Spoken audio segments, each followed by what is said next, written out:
Rage on that beat, going crazy.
Hello, good morning, good morning.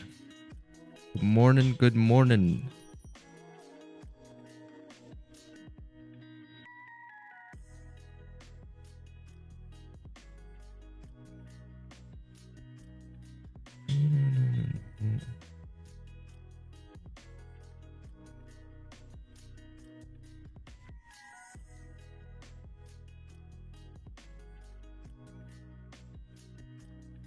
See.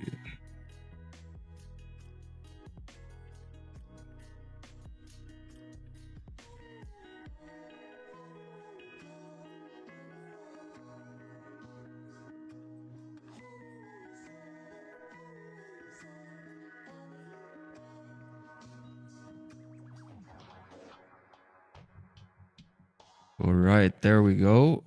Put that on.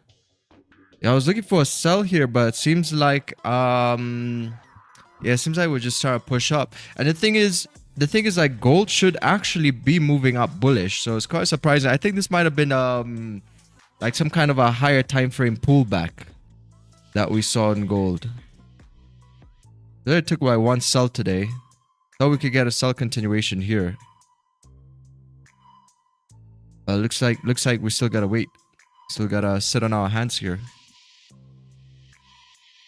Yeah, let's remove this. Hope you all doing well. We all doing well, guys. Yesterday markets were crazy. Man, I wish yesterday, you know, yesterday was such an easy setup. I wish I was on the chart yesterday. I was on the chart yesterday. But yeah, yesterday it was like really nice PA. Very nice straightforward PA over here. You know, yesterday's moves, we had that beautiful accumulation breakout that happened during... Wait, let me just...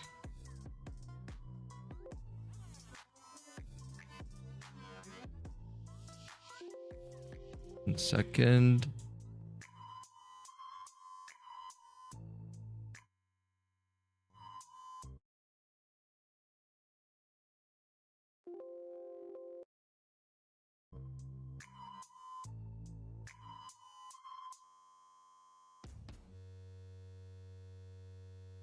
Weird buzzing noise.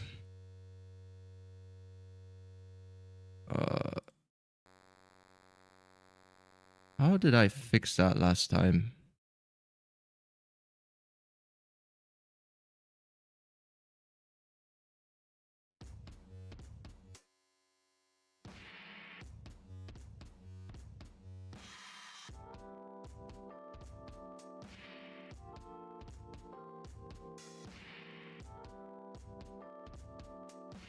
Oh, we just got London Open.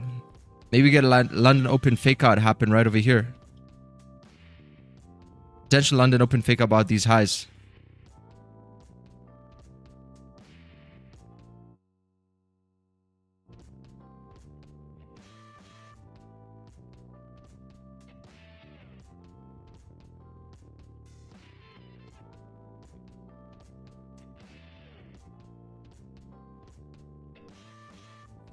Alright, let's see. Everything should be good.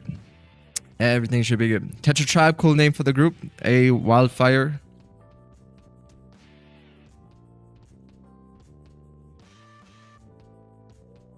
Yeah, so what it is, like, I want to show you this breakout that happened yesterday, but you know, the setup could be coming anytime soon here. Maybe we can do like a speed run. But this was a London session open, and that was a breaky right here. And just distributed. Came back to retest. For those of you maybe didn't catch the video yesterday, we uploaded. Came back to retest. Nice little SMA crossover there. Beautiful trend to the upside. Like, it was pretty straightforward there. I mean, look at this volume, right? Look at this volume that came in, and we knew why price was moving up was because of the beef between Powell and Trump. Between Powell and Trump, right? So we covered this in yesterday's video. If you haven't watched yesterday's video, make sure you watch that video. And that's why price on gold was moving up. So today it's kind of moving down because it's like trying to retrace. It seems like it's just pulling back because we had a lot of volume yesterday. So it just imagines having a pullback.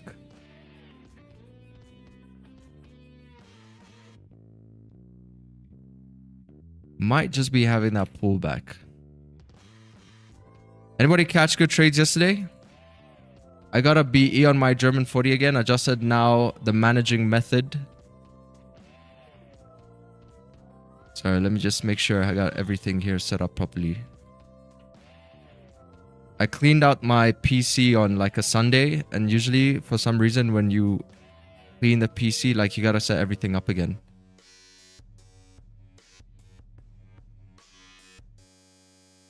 It's a really weird buzzing noise. I'm not sure why it's coming.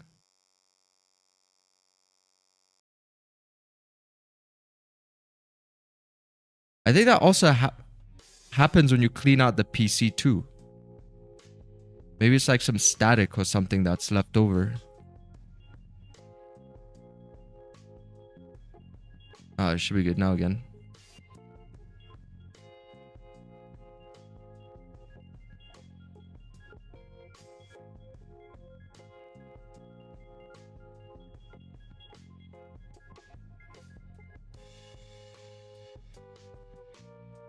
Let's see, I gotta be on German 40 again. Adjusted now managing method should solve the issue. Good thing about journaling. Yeah, exactly. If you don't journal, then you know, the thing is that that problem is just gonna come again. That's the thing about trading is that if you don't journal your trade, there's no you're gonna deal with that problem again in the future. So it's like better if you catch on to something quicker and then you can, you know, kind of refine that. This is a really nice accumulation though. We got this resistance, we got like support over here. Prices ranging, getting ready for a break, potential break, maybe towards the highs right here. That's by 45.87. I wish this was a trending market environment. This would have been a pretty straight buy right over here. But since we're not trending bullish, still gonna be kind of cautious. Maybe if we can flip on the daily, right? If we can flip on the daily, we're currently down 0.30%. So we're not bullish, even though yesterday's PA was bullish. Today's session bias is kind of like a mixed bias. You see, like daily bias is waiting over here. So you gotta wait. But yeah, that would be a really nice little bit of a London Open volume coming in there too.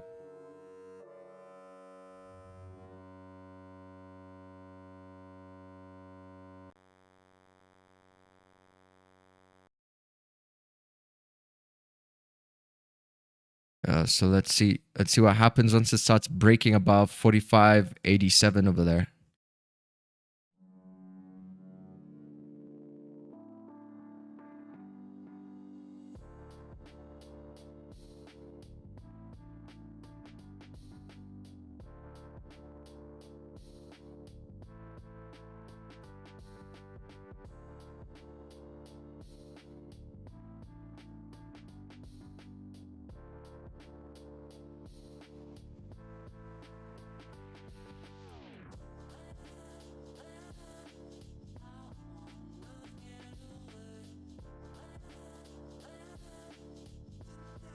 Doesn't seem like it's coming down. Looks like it might just move up.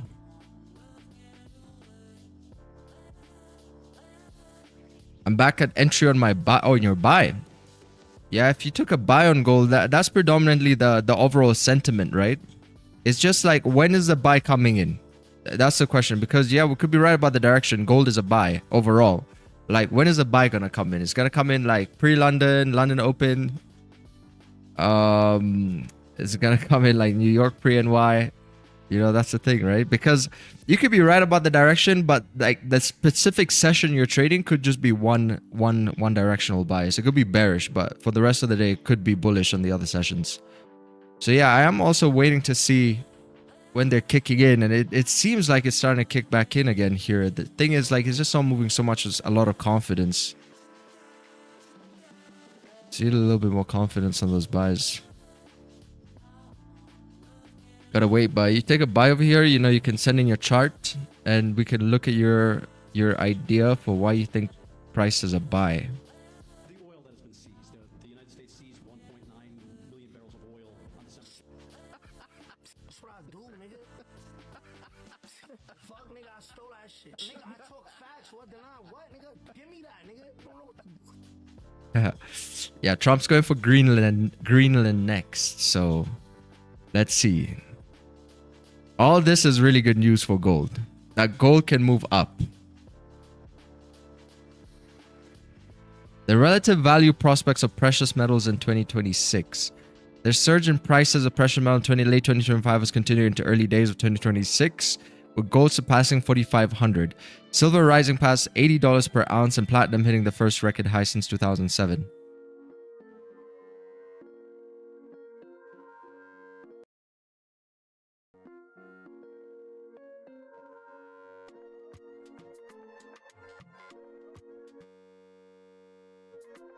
Wait, let me try some here.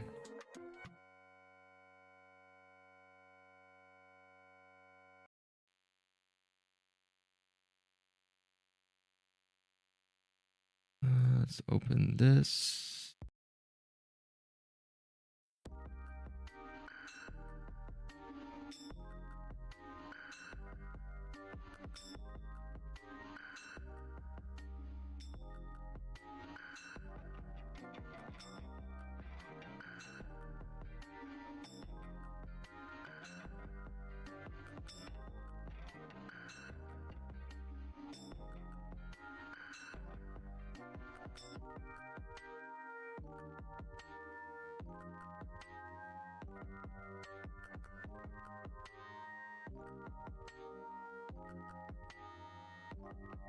Yeah, 15 minutes got some clean range. Got like 140 pips. 140 pips up towards resistance over here. Because you see, it's currently at the bottom of a range, right? See, that's a support. So it's looking to come and retest. This is basically the area that now we're playing in between. It looks like it's currently rejecting these lows. Might have been a small little liquidity grab situation that happened there too. I saw him break above resistance, potentially to fill this range towards like 4,600. I remember like 4,600 is that mark we talked about, that price might play around this area for a bit yesterday's video. So you can see it's still holding quite strong as a significant area in the market. I guess when like we were making the video, price was down here. So it bounced off 4,600, moved up towards resistance, came down, melted, created that structure that we wanted to see. That we thought, you know, price is going to retrace and then do this and then continue to move up. So it looks like we are getting that same structure. The thing is the time in which it's happening a little bit later here. So it looks like that break and that follow through might actually come in like pre-NY time if London doesn't stop pushing now.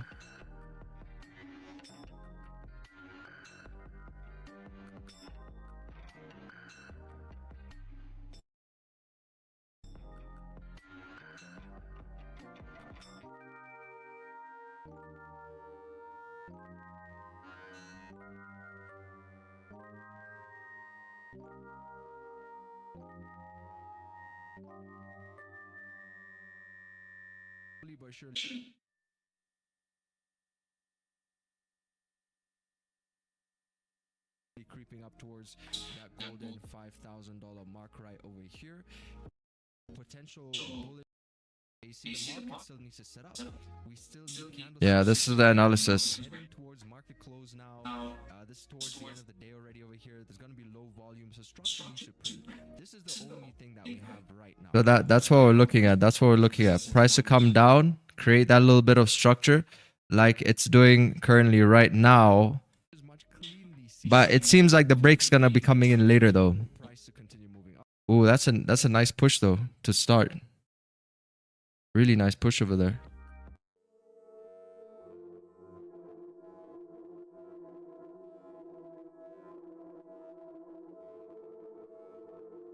Really nice push.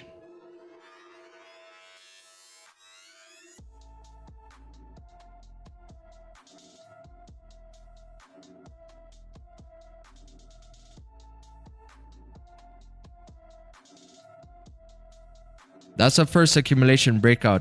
Let's see if it actually follows through. I'll be waiting for a little bit more of a push, maybe towards like 45.97 area over there. Then I'll look, see if I could potentially take a buy.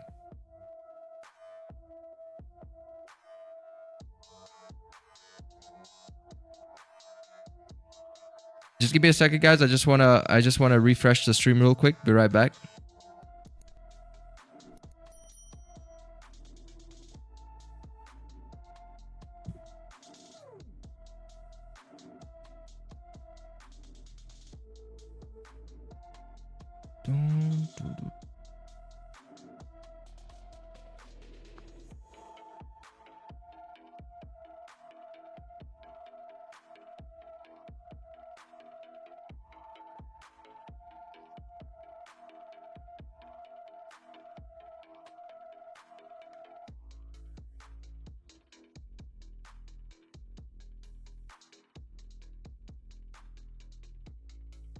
All right, let's see.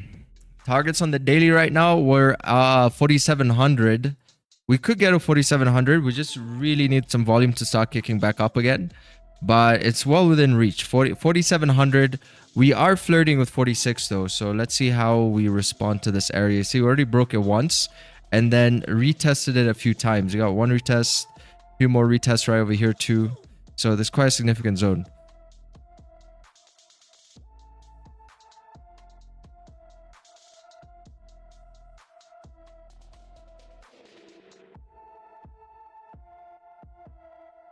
Hey Ragnar, good morning. Would I like a retracement? Well, for the buys here? No, I'll be waiting for price to come up here a little bit more. Because we could move down today. We could still be moving bearish. That's what we're waiting to see. Like, if you saw the way gold moved yesterday, you see it was pretty clear cut that it was moving up. But you see the way it's moving today, it's not yet 100% that it's gonna move up. You know, we're still trading below 46, so I just want to get a little bit more information here.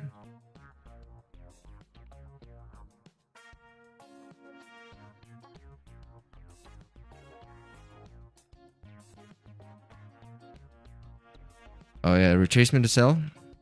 Retracement to sell would be somewhere by 45.77.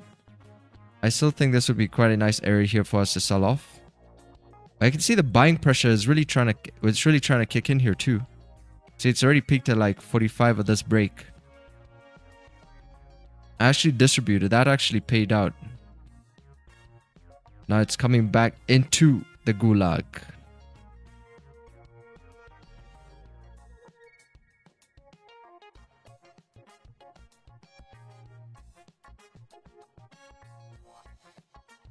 Gold spot buys. Oh, nice. You got them kind of early over there. Trading it within that range. Like the sideways movement. But why would you take a buy here? I don't know. But it looks like, you know, you're overall at the bottom. So there's a higher chance that it was coming to retest the highs. So I think that's why I think it was like a pretty decent move. But if you look at the higher time frame, you can see you are at the bottom, right? Like price is just ranging right now, so we don't really have a direction. So you take a buy over here, that thing is pretty nice. That's the current market condition. See, spot gold now more likely to reach $5,000 this year. Market talk. Spot gold has more than a 30% chance of hitting 5K. A troy ounce this year, given recent price momentum and geopolitical dynamics. The yellow metal is well positioned to shine in 2026. They say, citing factors including ballooning global debt loads, Federal Reserve policy, and potential volatility shocks. Yeah, this all looks pretty good. Asia stocks as Nikkei hit highs. Yen market lows. A surge in Japanese shares led Asia session higher on Tuesday. And the only fundamentals we have for today are going to be core CPI. We're expecting good numbers. Good numbers on core CPI, but, you know, probably like neutral. Good neutral, because the increase, the difference is not that big. Correct? And then tomorrow we got core PPI, core retail sales. We got retail sales, unemployment claims.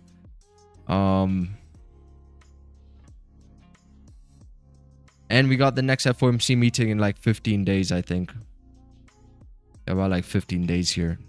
See if anything has changed from the data that we got last week.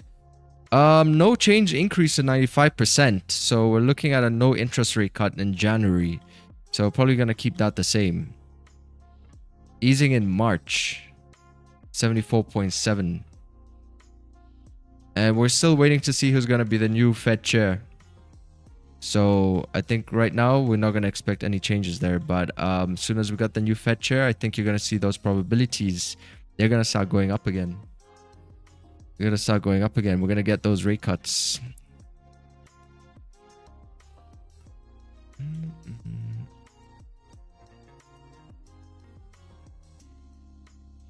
Gold is coming down now for a retrace. Do 45.80 at least. I feel like it wants to push up, right? Like low key, gold has created that bottom wick on the daily. It somehow wants to pull up. Not sure why we even got bearish momentum today, but you know, that's what we got. That's what we traded. It filled up the range. The idea was like, you know, price was at this level, and when it started breaking, you can think of that as accumulation too, at the top of that range with a little bit of a fake out confluence, and then it broke the wick, pulled back up, and then continued to come down to fill that range down towards that support. But I reckon it's a timing thing, you know, like we just gotta see. We gotta see. Mostly we've been used to the Asia session moving up. But this Asia session, price was choppy. bouncing off 46. I really like this play up here because it had a lot of confluence too. You know, it had like that 4600, it had that fake out, it had accumulation break, got a little bit of SMA confluence in there too. That's breaking during the Asia though, so it's like quite early to catch that move. Plus the pullback was pretty strong anyway, but the break gave about like 62 pips, which is also decent.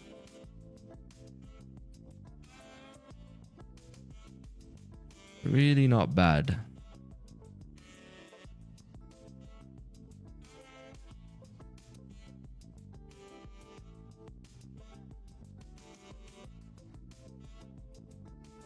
$50-minute shotgun? Yeah, it could be like a 15 shotgun. It's annoying the wick is so long though, right? Wick is pretty long over here. That's like a 5-minute shotgun in there too. See, that paid off the 5 shotgun. Had about like 24 pips up towards resistance. Pushed about like 35. Nice tight little stop. Actually came down to fill that area because this previous candle here did not have a bottom wick. So this candle came to fill that zone. Fill that zone and started pulling up again.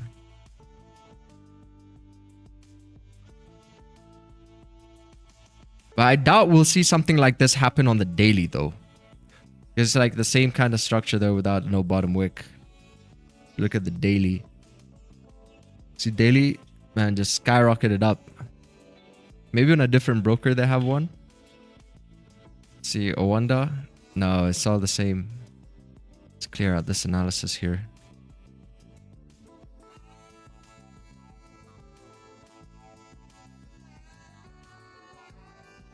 Yeah, but that's it. That's it right now. We gotta get through 4600.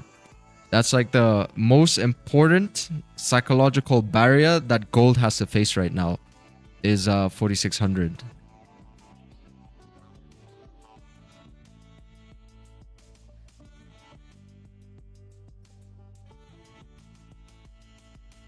If gold hits $5,000, then silver will hit 100.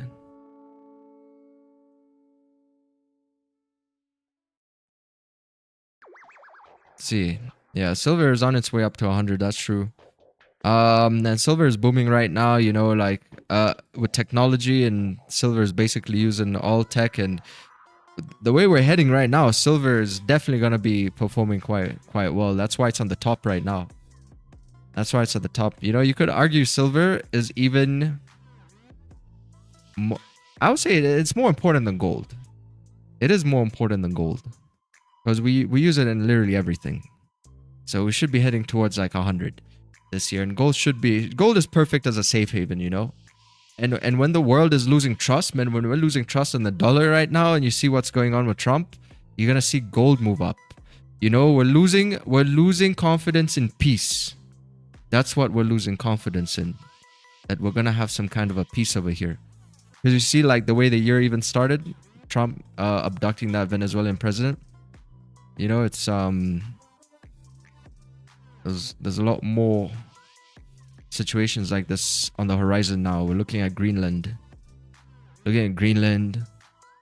Man, like there's just no peace. You see what ICE is doing in America? Man, ICE, I don't even know how that's allowed.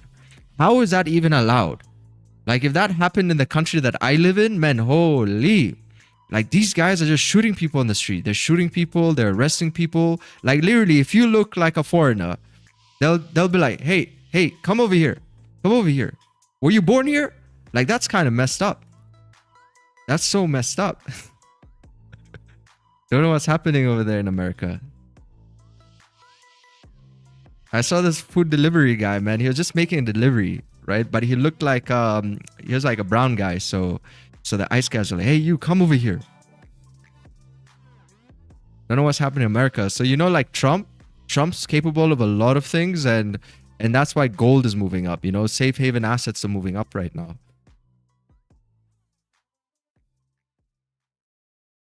Hey Mac, thanks for the sub. Please don't use logic with the USA. Facts.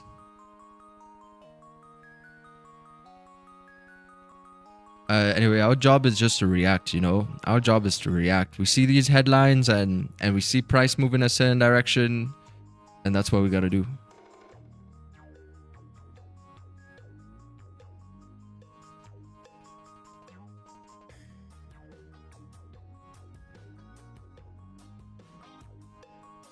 Don't agree. They have a major problem with immigration. Also in Europe, the same. So I understand why they're doing it. I guess why they're doing it, but the approach is kind of wild. Surely there's a more civilized approach. I mean, someone already got killed for nothing. Just because they're trying to drive away. Like, imagine a woman driving a car and a bunch of random people with guns and masks like show up to a car. Sometimes you panic and you don't think properly, but you don't deserve to get shot. Like, surely they're more trained to handle a situation like that better. Even if you have to track her down, just like get back in your car and follow her home. Or just write the number plate of the car that you're stopping and you will have all your information there. You will know where she lives. You will not lose her, but you don't have to shoot her. That's what I mean. But hey, we gotta see how all this plays out. Just secured 1% profit on silver after losing streak. Nice. Yeah, I think silver is pretty good to trade here. Like, there's a nice little accumulation breakout that played out on silver too. So it's currently in a momentum to the upside. And gold looks like it wants to do something as well. But gold is at 0.17%. It's not doing much.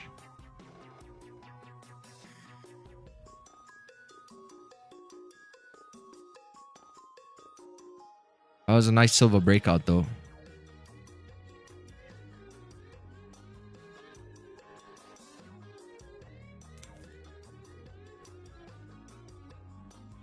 Yeah, there's a little distribution here too.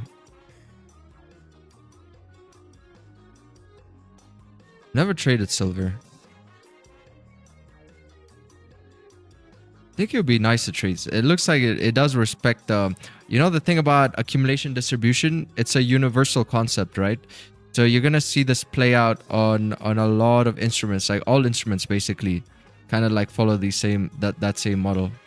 Markets only move 3 directions: bearish, sideways, and bullish. So you move down, accumulate orders, and then fill the range towards the resistance. That's really nice.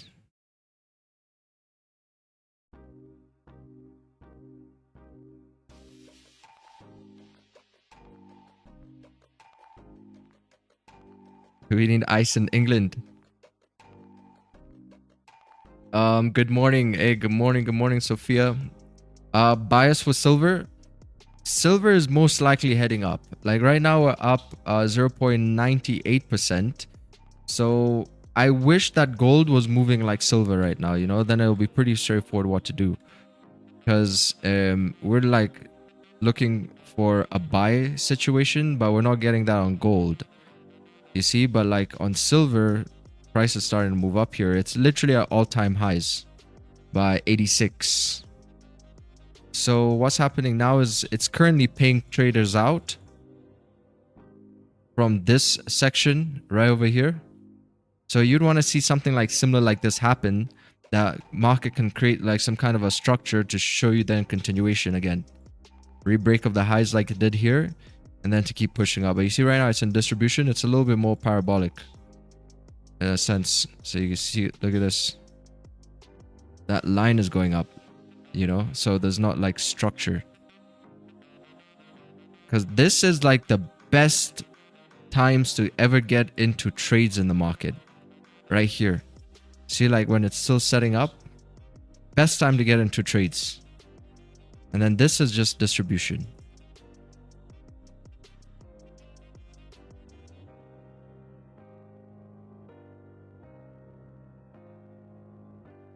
Yeah, so you gotta wait. You gotta wait on silver. It's at resistance. And the thing is, it needs to create a foundation to break this resistance right over here. So we need some structure.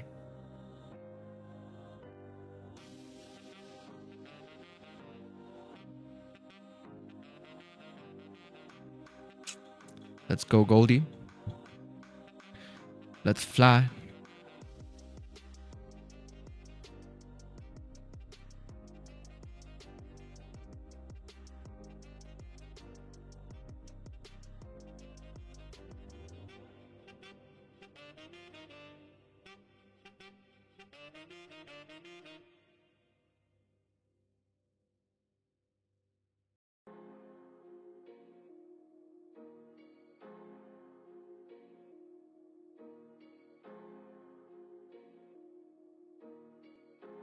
On my early days, what did I trade? I traded mainly GJ on my early days. Predominantly just GJ. But you see, that was a problem because I traded based off of like what everybody was trading, you know? A lot of you might be trading things you don't know why you're trading. You're just trading because you're watching somebody else trade it. So when GJ was really bad, I would stick with GJ just because everyone was trading it. Until it got really bad and I couldn't trade it anymore.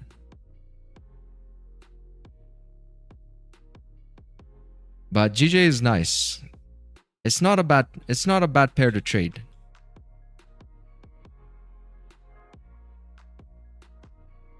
It's not a bad pair because it moves like you see, like even currently GJ has been performing quite well. It moves and respects structure in a certain way that you kind of want to see, you know, like nice little accumulation breakout that happened here too on the daily. You can see this thing's happening on the daily time frames as well. You can see this right here on pound yen. So that's why I like GJ. I think we just got used to the amount of pips that gold provides. Correct? So if gold provides a lot of pips, why would I trade GJ?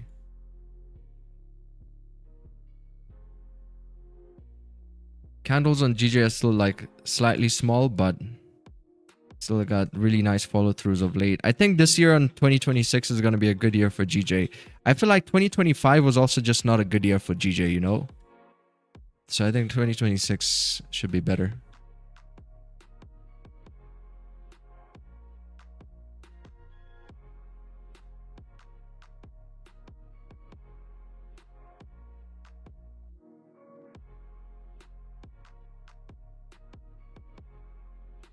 You see, I see all the story on both sides and put all together that the result. But she was not an innocent woman. Lost 2 of her kids because of the wife was torturing them with cigarettes and problems with the police. The ICE that was hit by the car in June and injured on a similar situation, and now he just pulled the gun and ended it. Yeah. Can you imagine? But anyway, let's not get into that too much. That's the thing about politics. You know, you're never gonna have like, there's always a debate in politics. It's never gonna be a straightforward discussion. There's always something to say about the other side. But in terms of gold, that situations like that, they paint like an overall picture of what's currently happening in our economy, you know? So definitely we should be seeing gold continue moving up this year. I mean, I was surprised to see... I mean, was I even surprised really? This happened so much already last year that would have something happen over the weekend. And the funny thing is, it happens usually over the weekend, right? And then, you know, Monday open on that Asia session is just gonna fly. So like at this point, just keep tabs with the news towards the end of the week. And if something pops off, then you know Goldie has been reacting very, very straightforward. Like look at this market open gap over here. Then you gotta wait for like spreads to die out, get into a trade, and all you gotta do is hit a buy. It's not even about the structure sometimes. It's just about the what happened fundamentally that's going to move price up.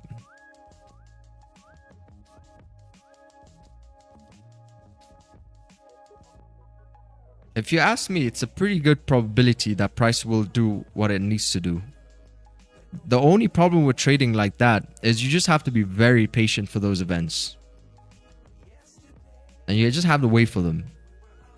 You know, like have an Instagram or like have a social media strictly for news events where it's not going to get mixed up with all the other garbage, right? Strictly for news events. So you will know if something important happens, like especially towards the weekend. Because, you know, sometimes you get on Twitter as well. You're reading these things on Twitter. Man, sometimes Twitter can be a bit confusing. You might find it difficult to decipher on that. But like on social media, it's a bit more easier to tell like how big of an impact that is. Hey, good afternoon, Rick. Do you think it'll go up? Yeah, I think it'll go up.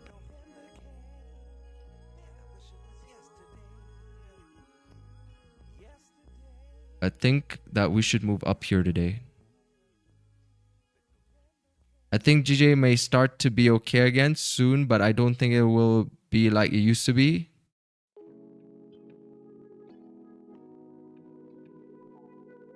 Let's see. GJ might go through some changes because of Japanese government change. They have been on negative interest rates for a few decades, but now they're moving into positive interest rates. Yes, exactly. And, you know, that's not good for the yen. So that should be good for the pound. And pound should keep moving up. And I think that's why pound is moving up. So an increase of interest rates on the Japanese yen is not a good thing. See, price is coming towards 4,600 now. Look at this. Oh yeah, that's gonna be the major psychological mark for the day. Daily's about to flip. Daily's just about coming towards a doji candle now.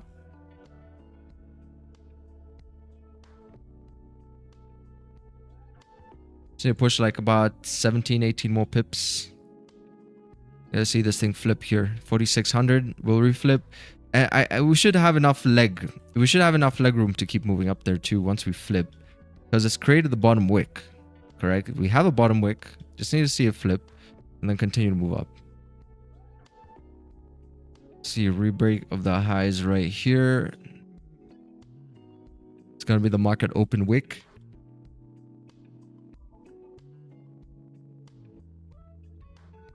Amazing. Made 44 USD on silver. Nice. I'm gonna send a chart over here.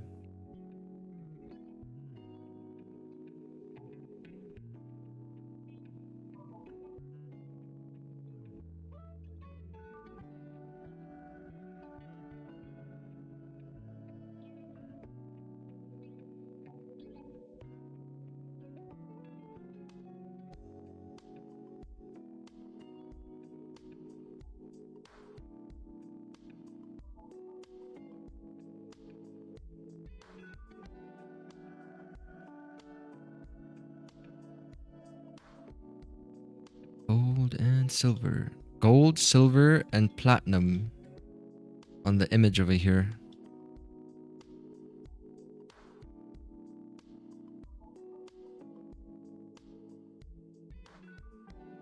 Gold, palladium, platinum, silver. In terms of price returns, metals have far outshined any other asset class since the end of 2024. With gains of 65% on gold, 95% on palladium, 150% for platinum, and 170% for silver. Sheesh. Why they say like the S&P does an average annual of 10%? Gold's relative underperformance probably has a lot to do with the yellow's metals gain outpacing those of other metals such as great extent between 2000 and of 2024.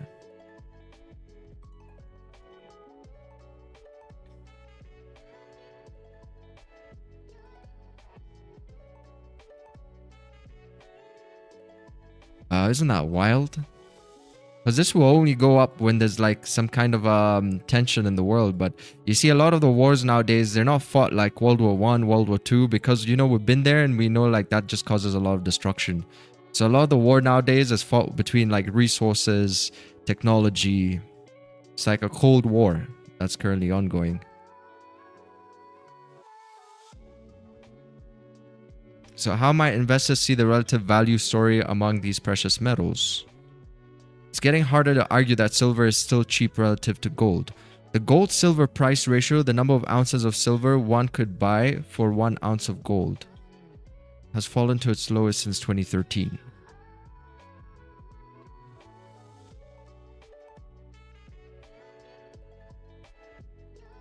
Targets down for the day.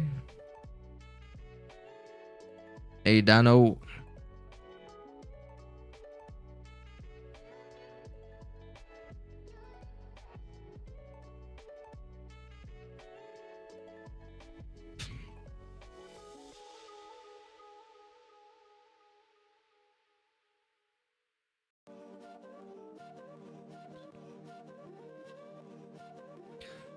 Go, baby. Go, baby. 4,600 approaching. Seems like it was just coming down to retest again here. This accumulation. Boom, retest, boom.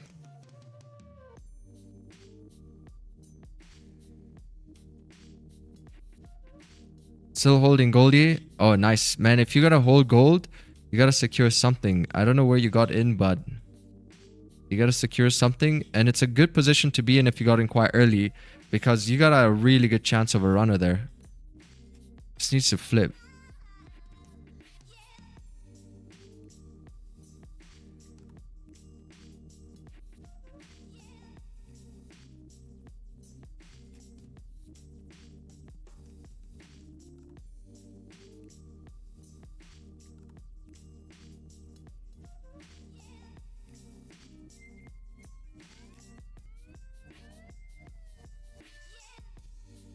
Because if we're gonna start moving up today, whatever buys you take here is still gonna be relatively early compared to where the daily candlestick is. See, because the daily is literally about to flip, so it's still relatively early to that.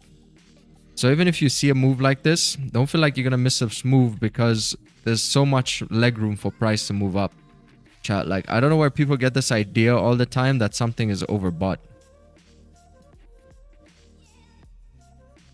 Yeah, I just secured 0.15 of my 0.19 position. Well done. Head and shoulders. Head and shoulders. Where? Here? Yeah, on the 5 minute. That's what you're looking at. Left shoulder, head, right shoulder. But it's just consolidating. You know, the thing about like consolidations as well is, the problem with them is sometimes the market is you're gonna see what you want to see the more you look at the chart, right? You're gonna overcomplicate this consolidation here and start seeing some other things. You know, maybe you got some trend lines that you're also looking at potentially. That's the problem. Like when the market's consolidating, like people get impatient all the time. So I would always say, like, when market moves sideways, just look at it for what it's doing. It's just moving sideways. But yeah, I mean, I can potentially see one here, but yeah, I think we're just moving sideways. Market's very tricky. It's very tricky. If you really want to see something, it will show it to you. So you have to find that balance between like wanting to really take a trade and like letting the market come to you.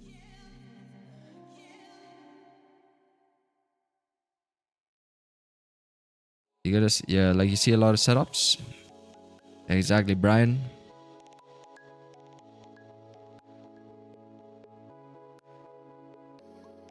Daily's about a flip. It's doing like a small little pause over here. You see it's pausing right next to 45.97. Let's get ready for that flip. Probably gonna try and accumulate here.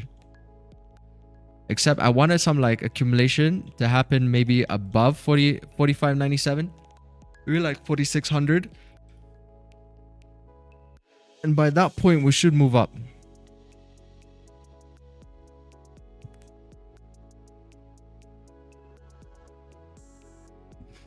I take a screenshot every time I edit something. That's why there are 3 pictures. First is entries. Second is move to B. Third is take partials. Oh, nice. Yeah, I mean, that's what you kind of want to do. This is excellent.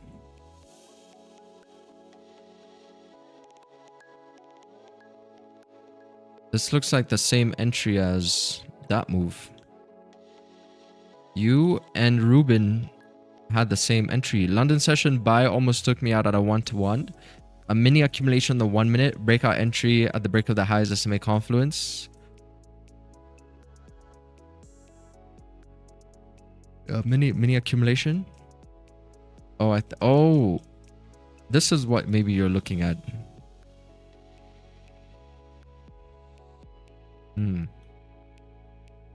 Yeah, I think so. Especially because it was at the bottom of the range. That bigger consolidation.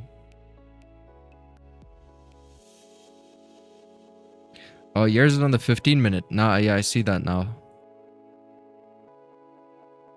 That's the 15. That's the 5. I mean 1. But is it still not the same entry?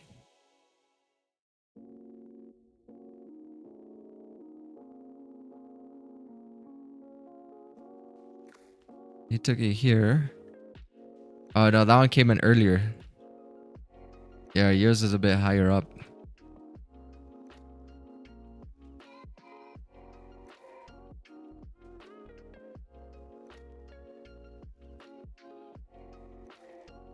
He came in after the retracement.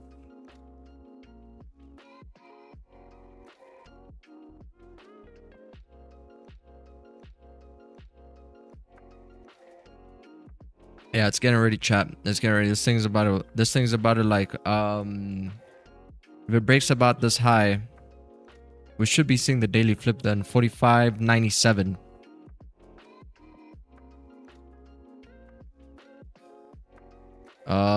Yes, the head and shoulders pattern was the first developed and formalized in stock market analysis, and the earliest documented use date back to the early 1900s.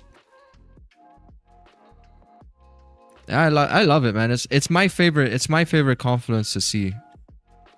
Well, when I started trading, like the people I was learning from, they didn't really believe in like patterns, and yeah, I guess that makes a lot of sense because when you start talking about the cup and handle, or the the teacup patterns and all of those things, that's also kind of loses me, right? But some of them, like the head and shoulders, actually work like beautifully as confluences. But you kind of want to limit the amount of patterns that you're gonna be looking for.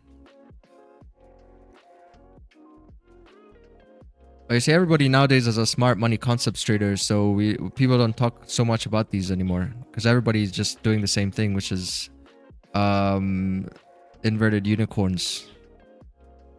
So, but yeah, we got head and shoulders. What else is this? Oh, symmetrical triangle, descending triangle. We've all been here like at least once if we did not find ICT first. Right? Because people who find ICT first, they're the ones who tend to stick on that. You know, it's a problem because the education is starting like at a very complicated level. So you stick with that for such a long time that you never build the foundation. You know, so all you know is just smart money concepts. But I think like it has some kind of a value here. The old school way of like learning how to trade, like, just going through these things, going through those simple approaches towards markets first, just have a kind of like basic understanding of charts. Yeah, but these patterns, man, you can't trade these patterns, not like that. These ones are pretty good. Like that's what triple top, that's just an accumulation breakout. That's a head and shoulders right here. So we actually got some nice TFX sort of entry models here. So you got this, which is a fake out too. You got this too. It's quite nice, but it needs to create a support there. We also got this right here. That's beautiful. Also this, but like you need to create like some kind of a resistance. You got that inverted head and shoulders liquidity grab situation here. And then you see like this is kind of like what I focus on. Right? Like just this first part over there. And then the rest of it is just going to be overcomplicated. What is this? Rounded bottom pattern. Falling wedge. Butterfly. Gartley pattern. ABCD pattern.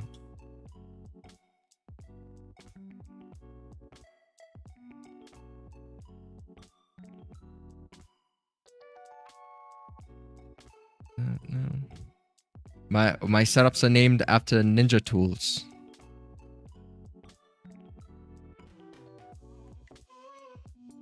Here we got the dinosaur pattern too. A little bit of an Easter egg here on TradingView. Oh, what time frame that you gotta be on? I think you gotta be on like what, the daily or something? Let's try monthly. Yeah, there it is. You gotta be on the monthly to see this guy over here. This is the very beginning. You've made your way through all available data. We hope it was useful. We're always focused on providing you with the most complete data. Anyone ever backtested towards 1970s?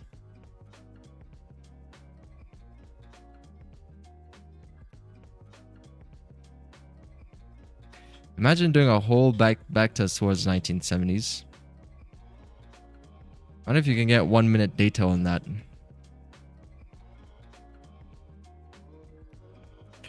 Let's see. Price just accumulating. It's getting ready for this next move. Let's see what silver is doing. Where are you at, silver? Yeah, I see silver's got to retrace. It's got to retrace first because it already like tried to pay out these traders right here. So it has to retrace, set up again. So that'll be a perfect situation to get a bullish continuation there on silver. You gotta wait on that retracement.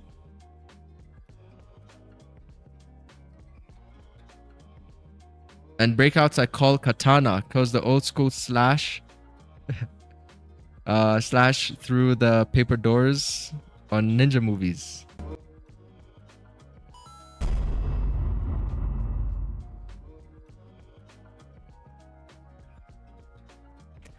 Yeah, breakout is like a katana, I guess. It's like gold is sharpening its sword right now.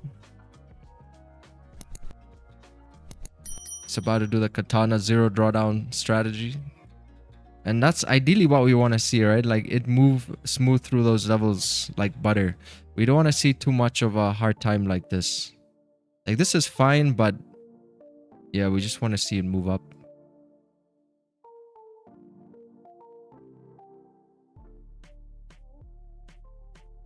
There's a gap that hasn't been filled since the 70s.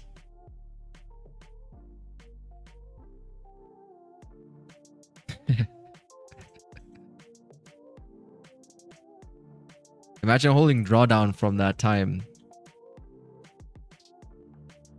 Grid trading, thus the ditches. What's this? Grid trading, thus the ditches at times. M1 World War II charts. Sorry, I don't put more effort into this. If you sniper, start journaling charting is wonderful. If you machine gun onto this, it's overload. Yes. Yeah, this is too much rocket science here. I don't even know where to start. 1, 2, 3. Boom. What's that? Oh, 80? 45, 80 level. Clean rounded off mark for price to bounce off of. That's what I was thinking. Just because it was at the bottom of the range. Anyway, we still want to see gold move up, chat. Like, I don't see a reason why gold should not move up today.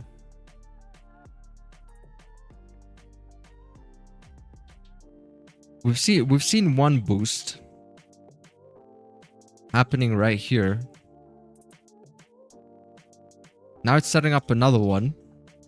And I think the third one is the one that I'll be looking to take because I think at that point, the daily would have been flipped bullish. We should be, I guess, by around 4,600 then. Then price can move up.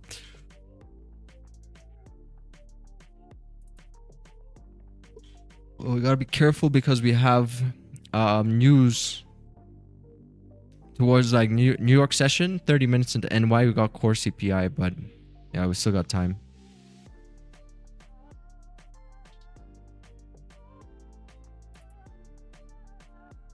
What time yesterday's setup actually come? That was about 36 minutes into London Open. So about 54 minutes in today. Because you'll tend to realize also the setups could happen like a similar time. If you pay attention to your journaling, you'll see that some of your setups happening at a similar time. So we had 3:36. Today it's 54 minutes past. Nothing yet, but it's definitely cooking right now.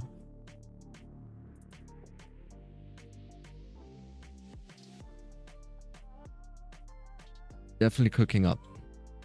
ICP new here. Will gold go? Will go gold.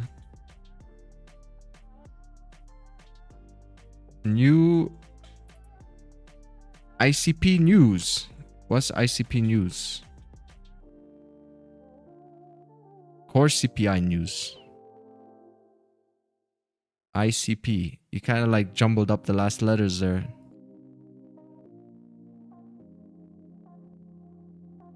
Where will gold go? Man, like, you gotta focus on not the news. You have to focus on reading candlesticks and what is price doing and why is gold moving up anyway. You know, the news is what we're trying to avoid. We don't want to trade the news. Why do you want to trade this? Even if you don't know how to read, then you gotta know how to avoid. See a red folder over here? You got a red folder at 8:30 a.m. So you can't trade this.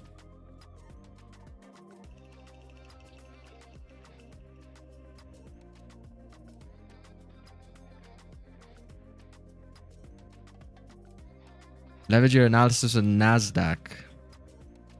See, CoinDesk crypto indices.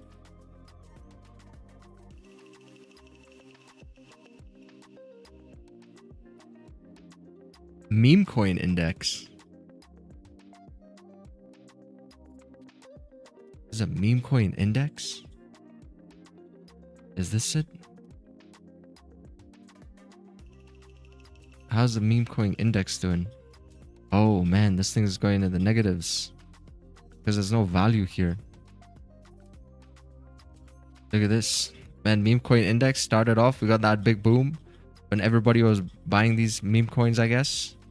And now it's just like one big rug pull.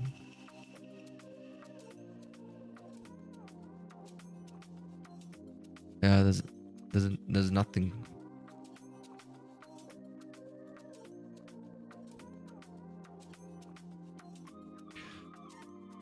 Let's see if Goldie does like a little bit of a liquidity grab situation down here. Like if it takes out these lows, boom, grabs those orders and then tries to shoot up.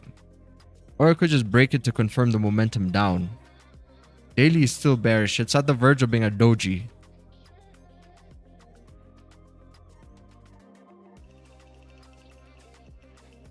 Or it is a doji.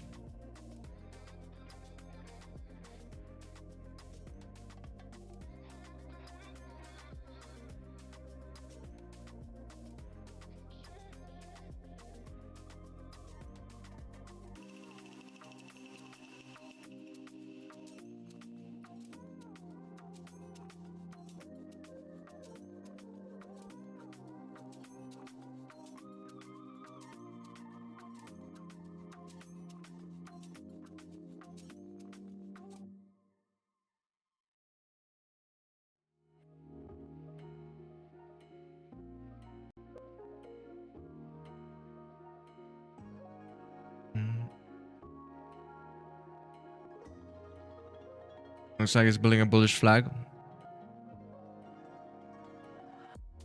It's either going to move down or up from this point. Because it's currently at a point A. Right about here.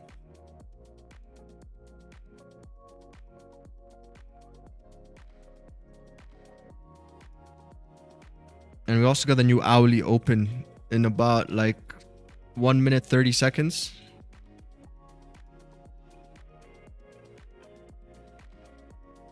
Very tricky situation to be in because now the hourly needs to open. Very delicate situation. New hourly open in about 1 minute.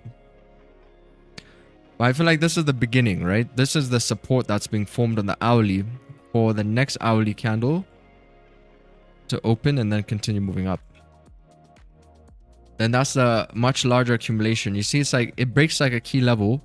In this situation, it broke key level of 4,600. And it's accumulating below 4,600. And every time we see price like break a structure and then accumulate below that structure, it's usually like a reversal signal. So this looks like a potential reversal signal right there on the HTF2.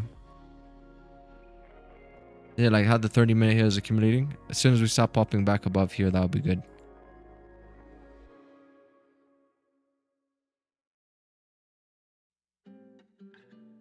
Maybe like look at this structure on this side.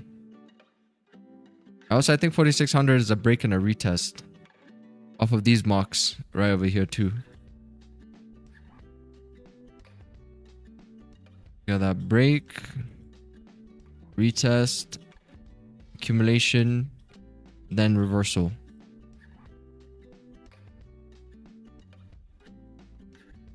All right, we just got the new hourly open. 4 hour looks like it should be creating a support there. It should have gotten a 4 hour close on a different broker. Like Owanda. Oh, Owanda's 4 hour is closing in about an hour. It looks like it did a liquidity grab. Down below there. To continue moving up bullish.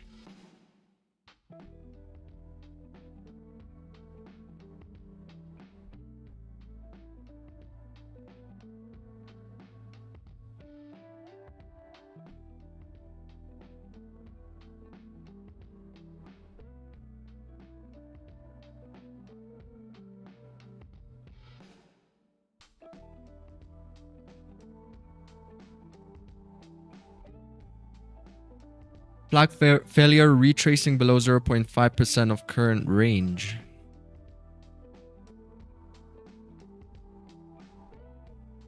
Here it comes potentially. Did the hourly create a low? Yeah, it did.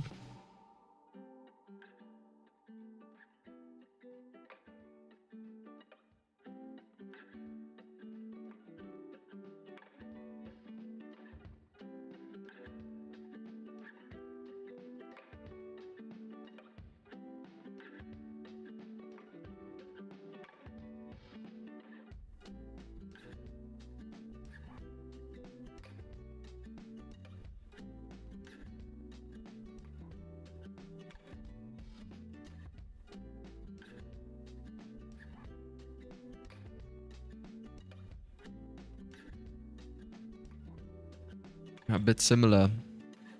As that inverse cup and handle continuation.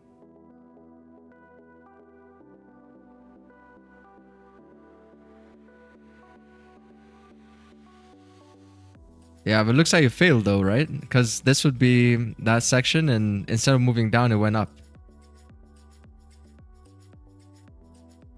But yeah, it does look quite similar.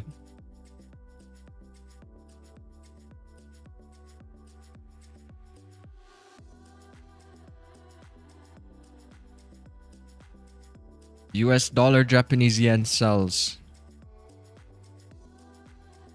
I think the yen is taking a beating right now. So for a trade like this play, I don't know. Let's see. US dollar, Japanese yen.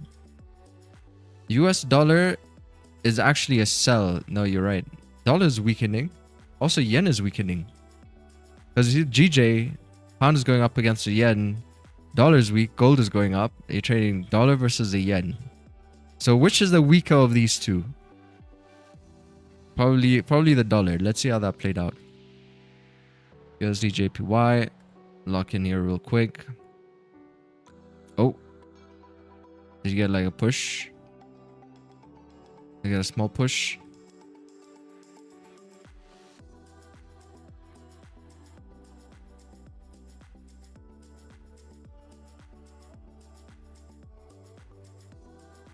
I'm trying to look for that fake out. Where that fake out happened? It's like on the 15. Oh, there it is. Oh, there it is. Yeah, I like to challenge myself like this to see if I can quickly find these zones. Yeah, that's where you took your sell. You took your sell like right here. Boom. Then it reversed. Pretty ambitious sell that is. But let's see, what's the overall market saying?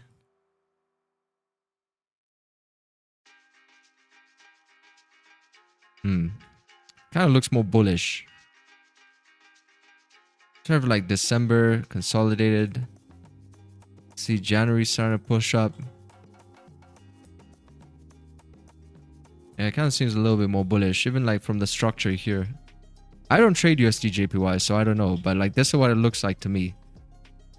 So when you're trying like these really big trades, you're better off like going in line with where that overall momentum is heading towards.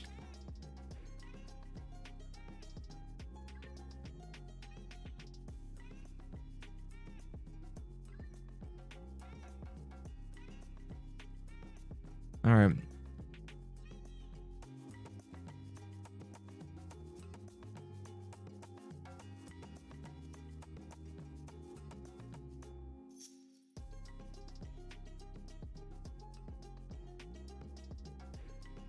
Looks like Goldie's not giving us what we want to see. Instead, it's breaking the lows. You see, we're still waiting on that commitment of 100% to the upside on Goldie. It's not yet giving it to us, but it's coming really close. I think we saw like 0.0 something percent. Daily almost flipped. We haven't yet flipped yet, but we get really close to flipping. It's a difference of like maybe 10 pips towards the daily flip. Because once that daily flips, you're going to see also that higher time frame volume start to come in with the daily flip too. So that should be pretty good. ICT is cults because there is explanation for even the losing trades. One person going from one ICT setup and fails, another person can justify losing the entry from the ICT stuff. Yes, exactly. That's always the case. If you watch a lot of those live streamers, it's very rare that anyone can be on the same page. Like, and they're all learning from the same guy. Like, how you all learning from the same guy, but like the live streamer is taking a sell and you're telling them it's a buy? Then you know what's going on here. Just make your own strategy at that point, you know? Stop calling it ICT because you're not trading ICT. You're trading your own version of ICT. Because the way I look at it, if it's gonna be if it's a trade, it's a trade. You know, like right over here, ICT TFX concepts. This is a trade. This is a trade. This is triggering a potential sell over there. You know, but that's as the hourly candlestick was opening up. So it's a bit of like a gray zone because you know the hourly volume might be a bit sketchy. But if you think price is going to go down, you can still execute. But yeah, there was a small little sell over there. But it looks like they got a bit of a pullback before the distribution. That was like a 20 pip pullback. And then it distributed about like 27 pips again. But like, it was definitely cooking up something here. The only question is, how do you feel about trading this time and taking that sell? You know, when price is also moving up right now, it's no longer moving down. When I was trading pre-London, price was moving down, right? Now it's moving up. It's a different time as well. But the idea here is that there's a one entry model, and you can kind of hold that to account and say, okay, that one didn't work. Let's go on to the next one. The problem with these other entries, you're gonna have some guy take a sell here, but the same ICT guy is gonna take a buy here, and then that becomes a bit confusing, you know. So it's better that you can just justify a trade. Like if it's a one entry model, then you're just gonna justify whether you think whatever this ICT or TFX, but anyway, let's not even say ICT because yeah, we've already debunked that. But you gotta justify like whether you're gonna want to take that trade or not. You know, just because it's a setup doesn't mean you have to take it, chat. Like the market is gonna move. It's always gonna give a setup. Like literally, you can sit on this chart the whole day. I guarantee you're gonna get all the setups you need. You know, but it's gonna be your choice to choose like whether to take those setups or not.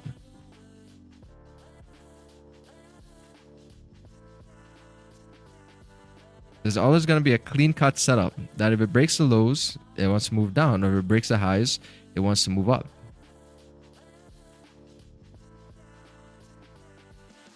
See, you gotta wait. Listen, like right now I'm waiting, so I didn't take a sell over here because I feel that during this time that daily is about to flip. And as that daily flips and we get a setup by 4600, I'll feel a lot more confident that directional bias will bias. And then you give your trade a shot and you're happy about that trade idea and that's it, you know. But you don't want to trade just to trade.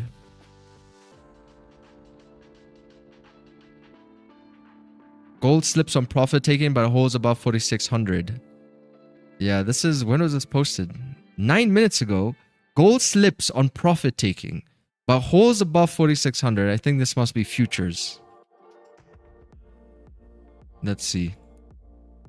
Where is futures? Yeah, futures is above. Futures has got right above 4600. Yeah, there it is. Oh, so futures we already broke 4600. Does the daily flip?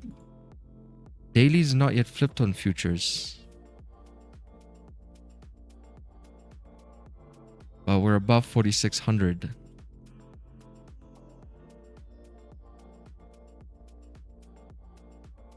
Here's gold spot. Gold spot's about to fly.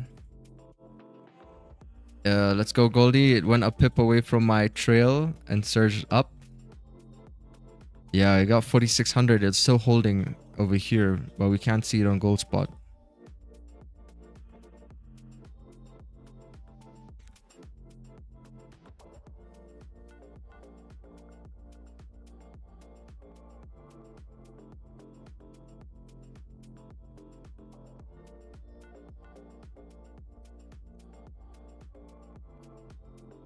Remember, drink more water, chat. Stay hydrated. Don't trade like a raisin.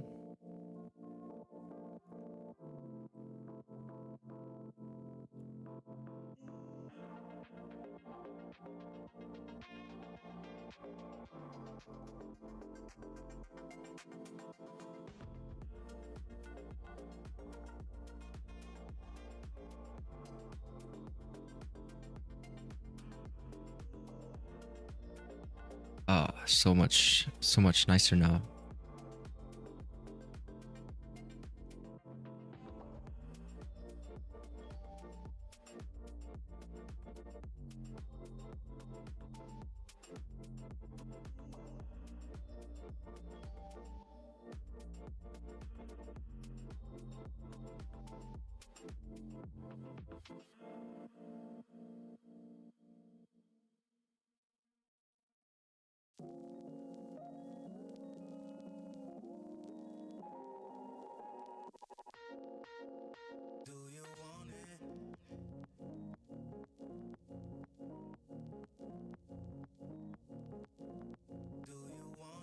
Come on, Goldie. You know you want to do it.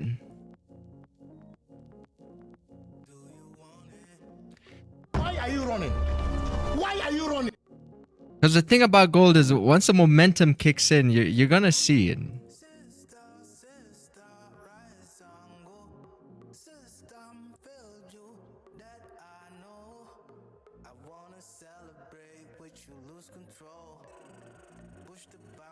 And GJ is playing beautifully.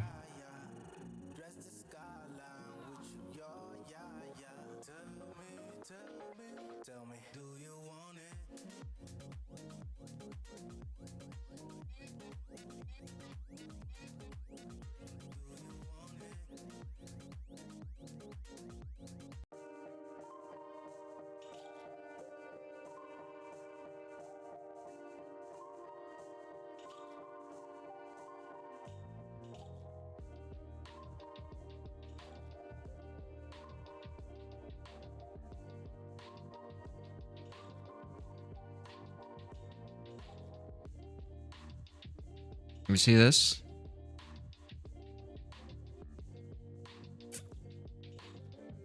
Now we're just waiting on this.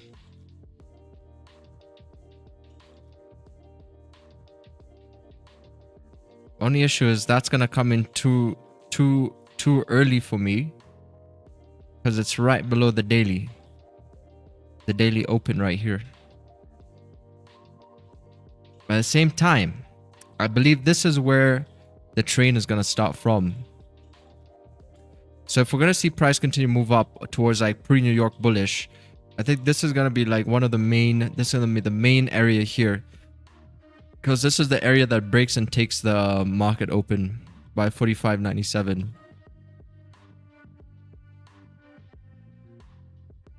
What's your thought on gold direction today?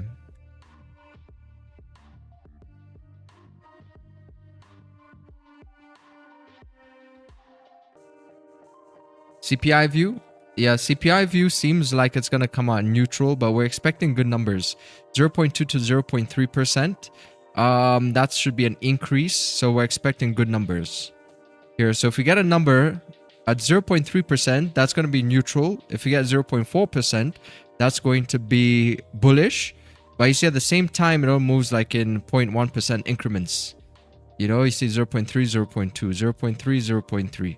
0.3, 0.2. All right, so I think the way it's going to come out here is most likely going to be like a neutral number. And if it comes below 0.3, so then we're going to get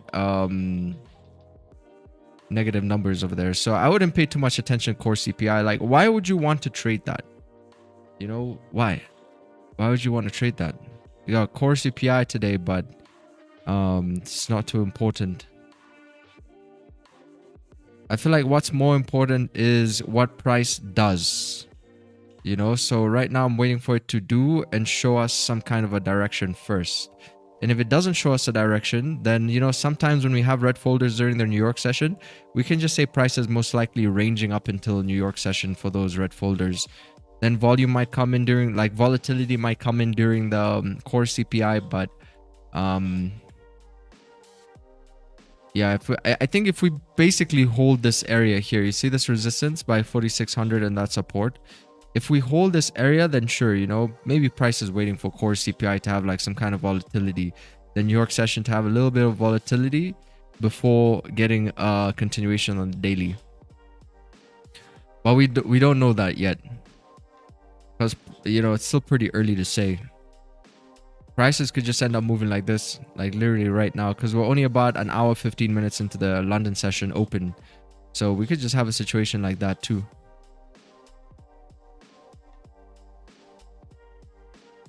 So you kind of want to remove as much speculation as possible when you're on the market. So that's why, for example, you don't hear me talk about these red folders too much over here, because man, like that's all speculating. My guess is as good as a monkey's guess. You know, monkey can choose between a red and green button. My guess is as good as a monkey's guess, because these are just like red folder events over here. Fine, you can use your sentiments, blah blah blah. If like something's tend to line up nicely as well, the macroeconomics, there's a higher probability of certain red folder events. But like for the most part, it's not something that I find like too interesting, you know, because this is all just random. And in trading, you want to have as much conviction as you possibly can, right? Yeah, so that's why we focus on macro events and not red folders. So what is your direction? I didn't hear it. Bullish.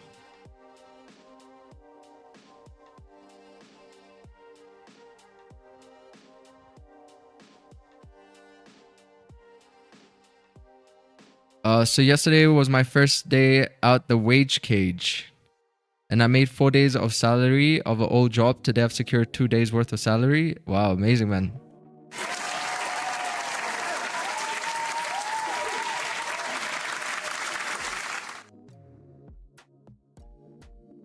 Where were sales taken? Come over to my Discord here. I have all my trades which have been taken. And you can see all my trades have been taken here. So these are all my trades. These are the entries, the exits. Follow me on Instagram if you want to see the videos. I trade gold futures and upside looks good. 46.11 minimum target on futures.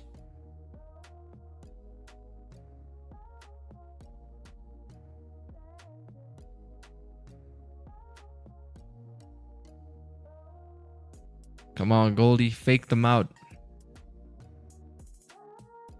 I think I was trying to squeeze maybe right here.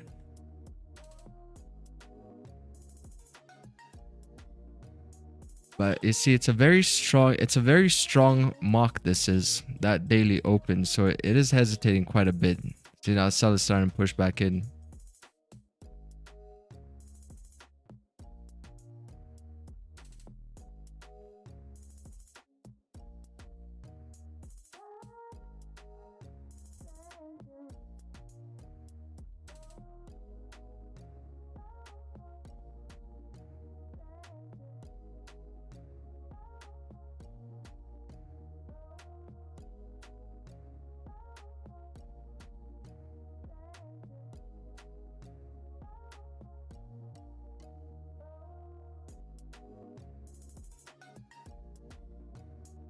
I just landed. Can you share analysis, sir?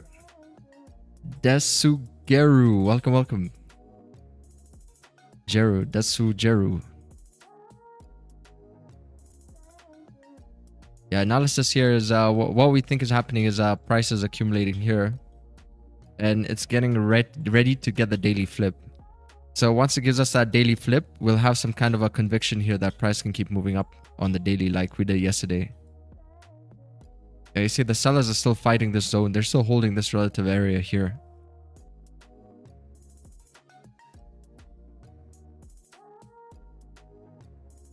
$15-minute does look good for sells because you have like a support. It's breaking support. There's clean range down towards this next zone. About like 93 pips. It's at the daily open.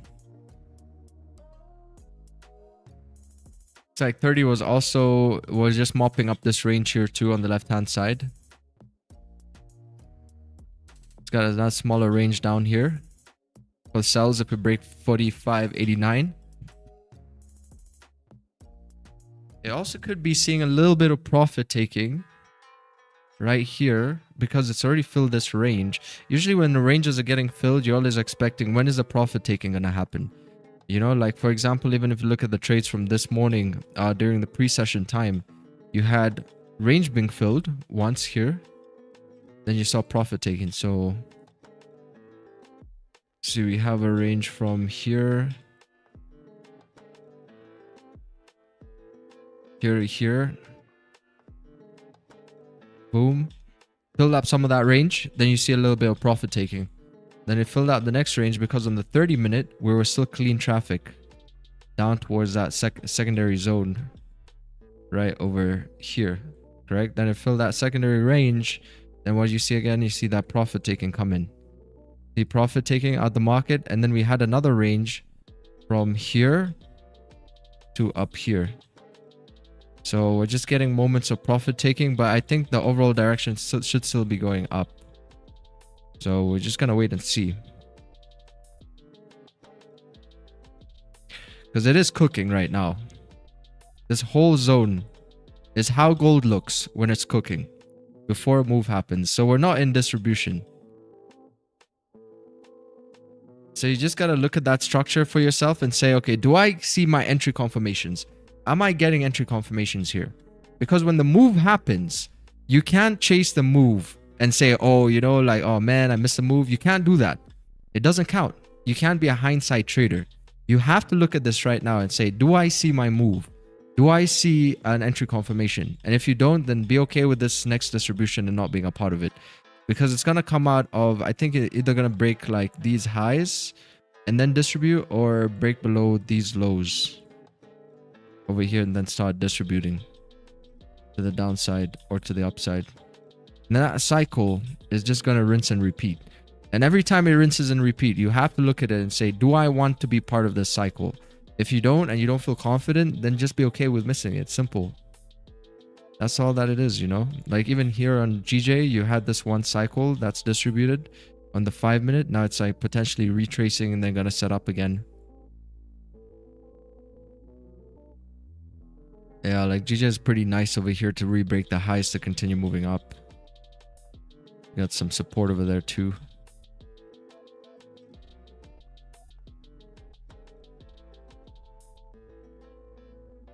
Am I the only one who sees gold under 45.70? The head and shoulders very visible on the 31 hour. Oh, 45.70? Yeah, I mean, the head and shoulders, you see, the thing is, what's going to happen to you, you're going to end up like Ali over here. You know, like if you're going to trade against the overall direction, then if you got a very ambitious goal like this, because you see, you still made profit. This is still a W trade. You know, this is like a 1 to 1.5, maybe even push a bit more, 1 to 1, 1 to 2 risk to reward on that move. The problem was being greedy. If the idea was for price to completely melt, that was the only problem. But the trade was a good trade. I just, it was a profitable trade. So if you're looking at a similar idea, just keep in mind that you're going up against this. That bullish, that's not yet out of the market. And macro fundamentally, nothing has changed to tell us that that's out of the market. Unless we actually started to see price move more down and create more bearish structure like new lower lows. Because essentially what's going to happen is, if you catch that, it's going to be an amazing trade and it's going to feel really good. But that was a risky trade if you were expecting a really big push down, as opposed to if somebody else just did this like that. Because if their trade plays out, it would make more sense with what's currently in line with gold spot. If your trade plays out for a massive sell, then that would look more lucky in my opinion. Because, you know, like all that we can do in trading is trade what we see, right? I don't know about you guys, but I don't have a time machine. I don't have a time machine, so I can't tell you that this is going to be the top. But I can tell you that price is moving up right now, and that's all that we can do is like see what's currently happening.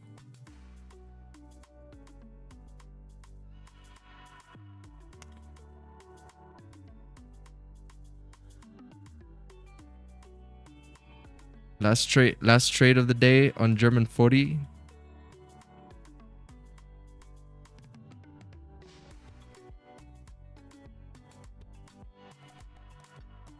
Coach, I've taken the first trade of the day, and I'll take another when I'm 100% sure. By the way, I'm contended for today.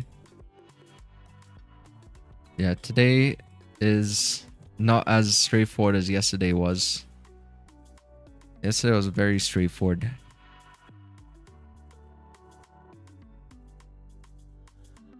Very straightforward day yesterday.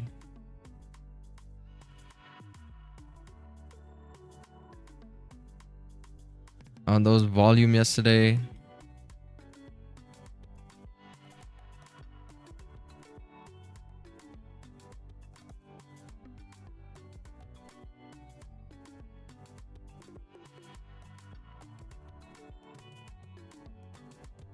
Today we just kind of having a mixed bias. You see how close it came towards the daily flip, but now it's moving in the opposite direction again.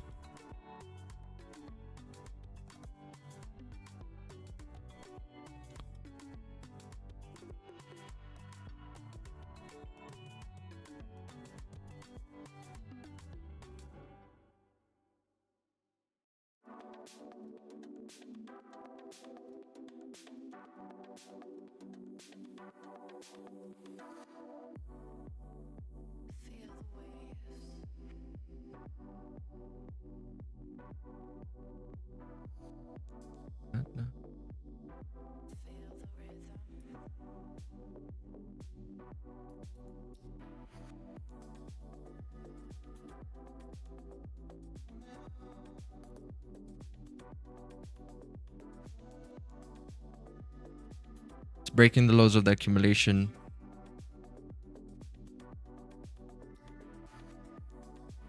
Nice little shotgun, I guess.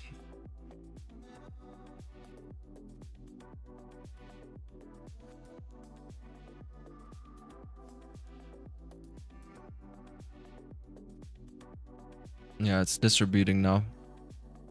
It's attempting to. 15-minute feels a bit stretched.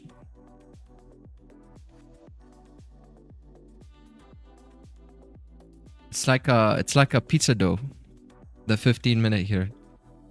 I really don't like trades which are stretched like this. They could still play out, and every now and then I will still take them because they do have chances of still pushing. Like you see the channel like 117 pips. That in principle can still move an additional 48 pips.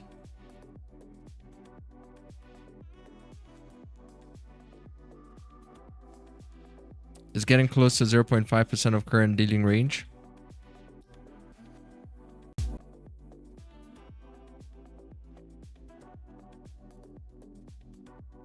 The thing is, we haven't got a directional bias on gold. So, I mean, if this doesn't distribute down and that becomes a fake out, that'll be perfect.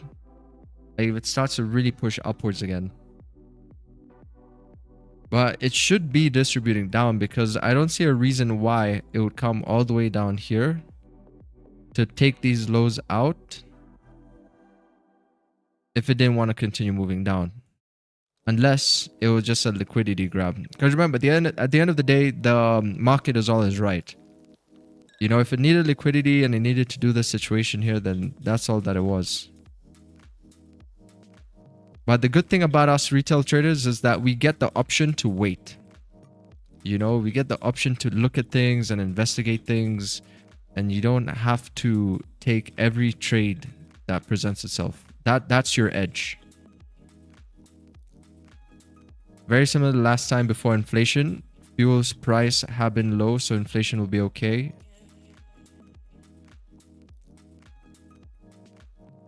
That will be your edge. But people want to see this thing dump because price moved so much yesterday that it will just be such a nice trade for people to see dump.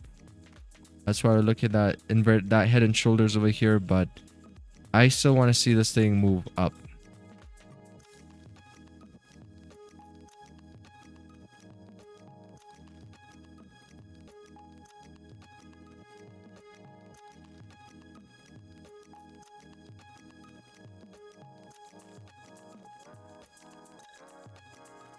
And we're still in the beginning phases, you know. We're just getting through this resistance right here on the daily.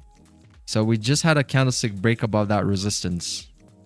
So this is a fresh daily candle here that can give us that follow through. A little bit of wick fill on the previous daily, break the highs, and then keep pushing. But analysts say we're gonna see $5,000 by this year. At this rate, definitely we're gonna see like $6,000. I think that should be the goal. So let's like measure out these candles from,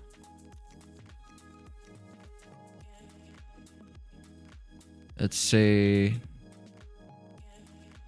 as a 24th over here.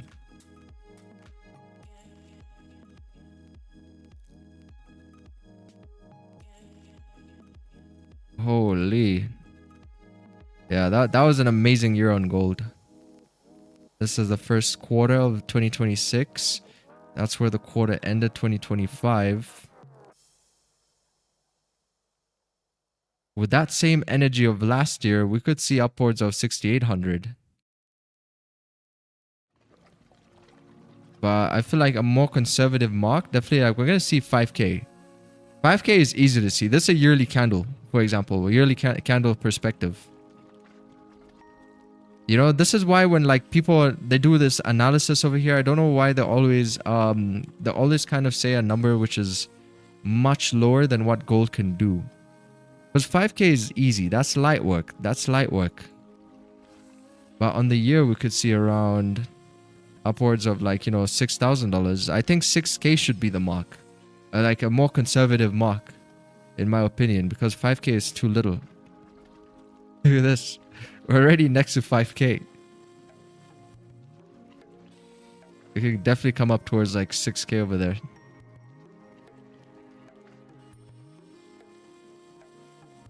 Yeah, because getting to 7K is going to be definitely a stretch. That means we have to outperform last year's performance on gold. Maybe we're looking at 6K, 6,500, but definitely like 6K. So that's analysis on gold.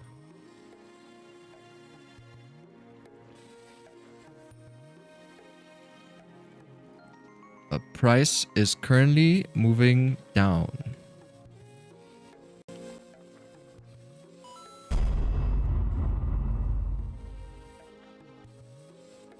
The weekly candle, does it have a lower wick? Isn't it better to look for sells in this case?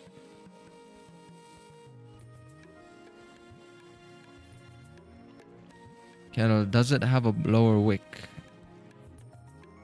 The weekly candle.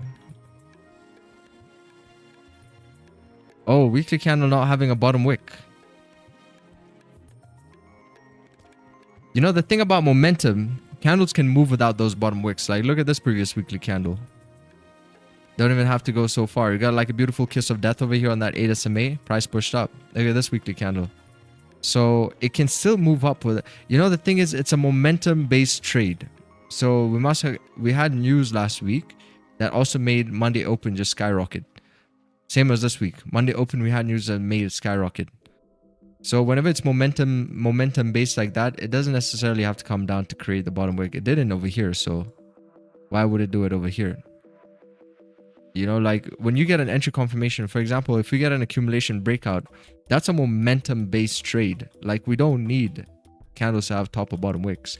It's because the whole idea behind a candle not having a top or a bottom wick is just because of that pressure, correct?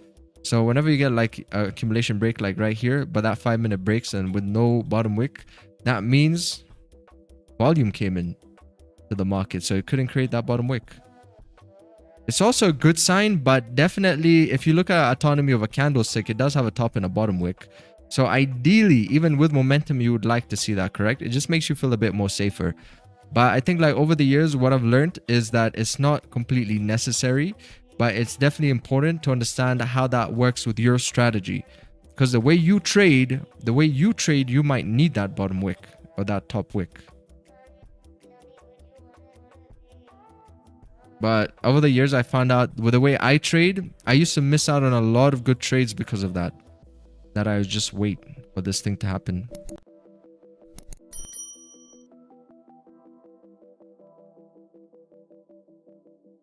And I would say like the main thing that a lot of traders struggle with is talking themselves out of positions because, you know, we become too smart.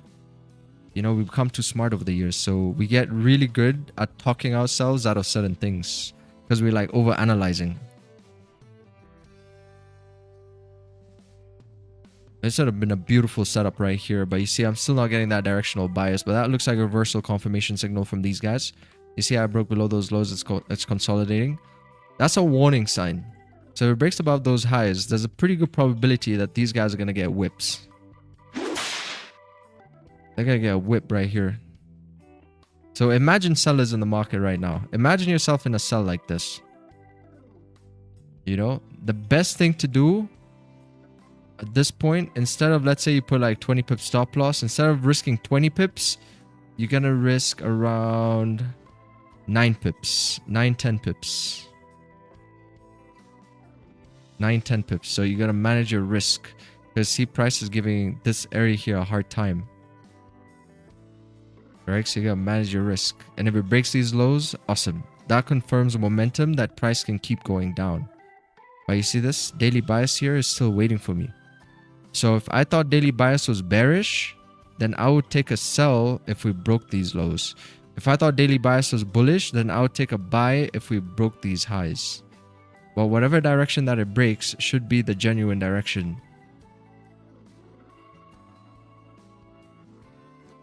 So yeah, I just gotta wait here. Gotta wait a bit longer. The only reason gold is going up is because of tension. Exactly. This tension is amazing. And I think this month is gonna be an amazing month.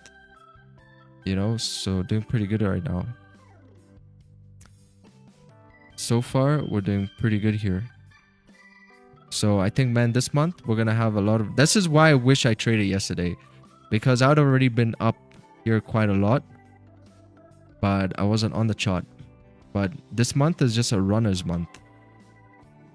So many running opportunities. Damn. So I think, like, if you're still learning how to hold runners, man, this month, or at least until further notice, if you're taking like 2 trades a day, just make sure one of those trades are going to be a running trade.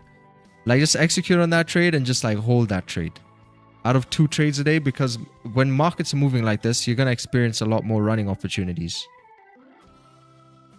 Yeah, so if you hadn't yet experienced a runner, then you gotta try and like leave one trade to run. You know, and make sure that that trade is already premeditated, whether it's going to be like a 1 to 2. Where are you going to put your stops to break even? What is it that you're looking for?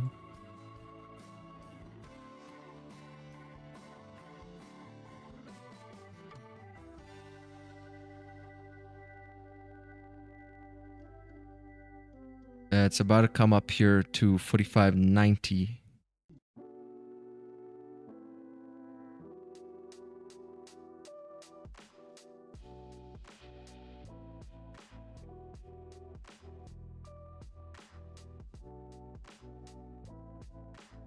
There's this nice starting to break here a little bit.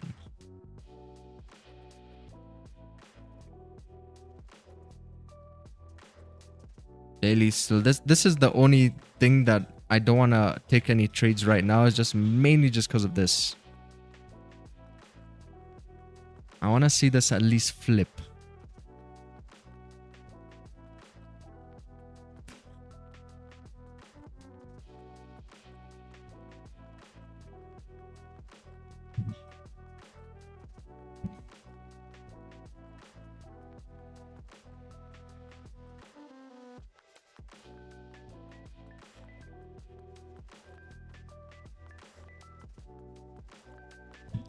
But they want to go to war. World War III. Yeah, it feels like World War III. That Trump is wanting to do. There's a gap at 45.20 and down below 43.40. Fill those gold. Will go throughout the year and hit 5K, but those gaps. There's a gap from 1970s we never filled. Talking about gaps. Yeah, we got all year to hit 5K. Now we're going to 6K.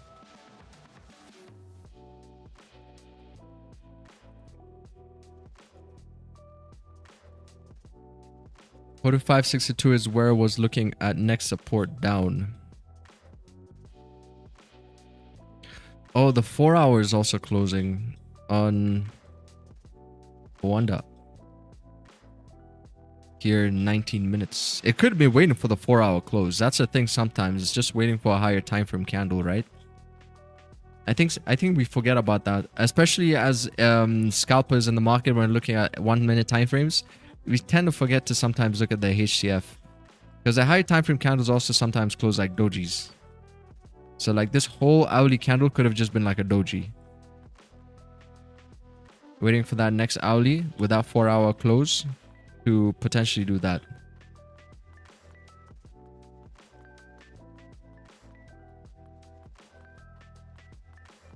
Then skyrocket. There's an imbalance there on the weekly. Yeah, but who's gonna balance it? Are you gonna balance it? You know, the market needs to decide when it wants to balance. Because if you look at the previous weekly, it didn't balance that imbalance that was formed. It just moved up. Look at this. It just moved up. New weekly open and it kept moving up.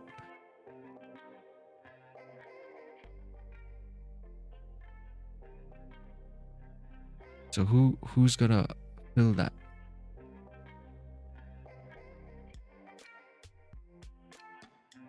Hey, Nico, good morning, good morning. Who's gonna fill the imbalance? Needed that 4 hour to grab a top wick and create a bearish engulfing. It's kind of chopping up here. See, it broke the highs. It shouldn't have come down, but it broke the highs. Small liquidity, but you see how the volume is coming in like this? It feels more of like intentional, right? The direction feels more intentional. So that's what I'm waiting for. And that's what I was waiting for in terms of like for price to break above these highs. Like some kind of intentional momentum. It's hard to explain this, but that's what I'm waiting for. Some kind of like intent.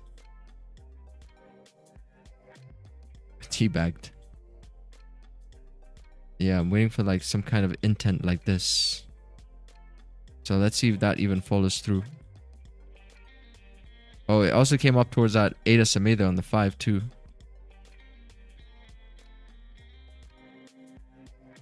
Oh, let's see. Look at this. Look at this. It's in a funny mood here, gold. You see what it's doing now? It's in a really funny mood. That's a problem when you're gonna trade the market without intent.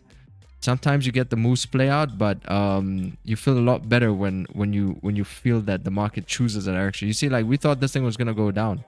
It was moving really nice to keep going down like this. So I thought this candle would even close like this, and then we would just get some more intent towards the downside. But you see, we're not yet getting it. Candlestick just flipped, and now it's coming back up. So what are you gonna do? How are you gonna trade this? If you're an accumulation breakout trader, you know you can't trade this. But if you're gonna learn too many strategies, then you're gonna say, oh, there's an FVG here. Oh, we got a Fibonacci swing there on the golden zone. But how are you gonna know, man? How are you gonna know if you have like all these strategies, which one to choose at the perfect time that you need to choose them? How are you gonna know? Gold mate giving me a headache and I'm not even trading. See, now it did like a couple of whips. One to the upside, one to the downside, and now it's trying to pull up here again.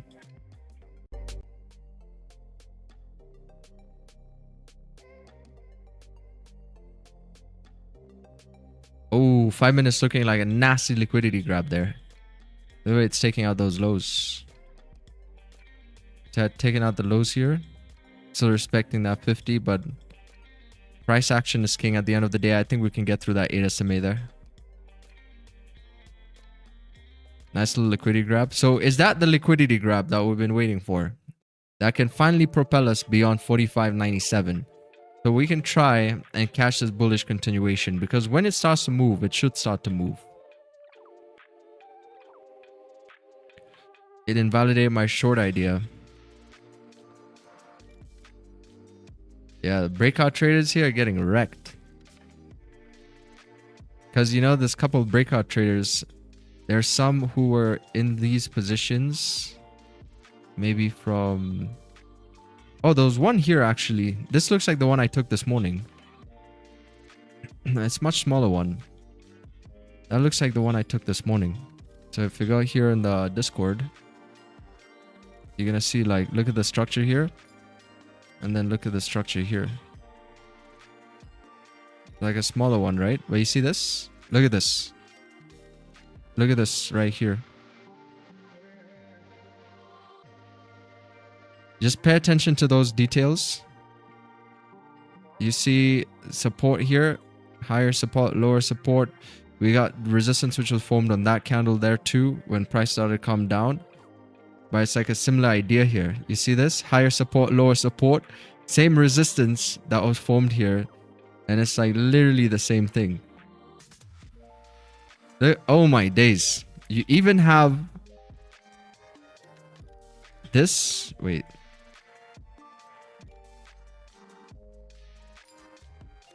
Yeah, that one's same but different. But yeah, this is more like it here. Look at how similar that these entries here are. This is the same trade I took this morning. Right here. So there was one that came in above. It's like a mini accumulation break. You know, so look at that. Price came and then it distributed beautifully. But then there was another bigger one here. I think these are the ones who are like, guys gonna get trapped in this one.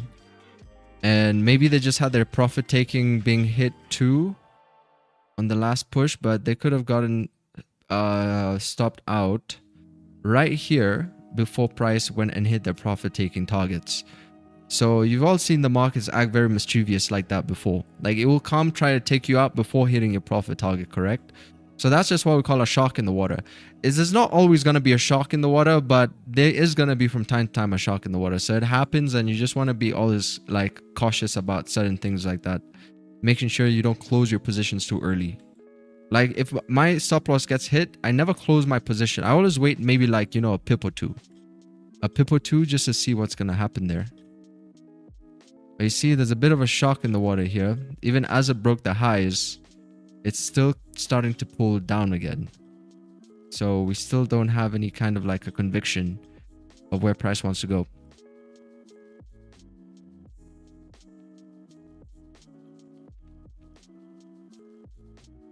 Coach, I'm not inclined to learn all the strategies for trading. I mostly follow supply and demand zone. When those are strong enough to break, I go ahead. Nah, perfect.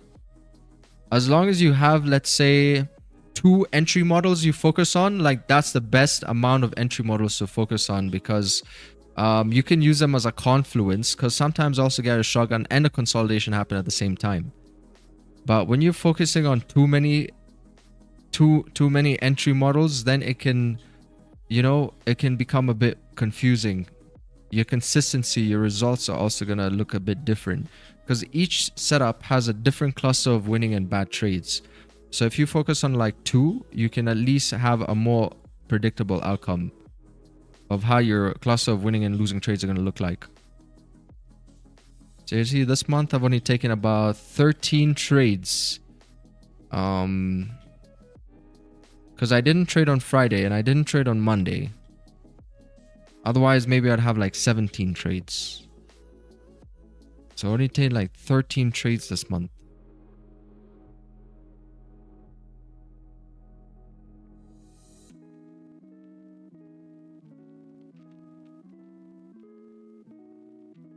Close my position.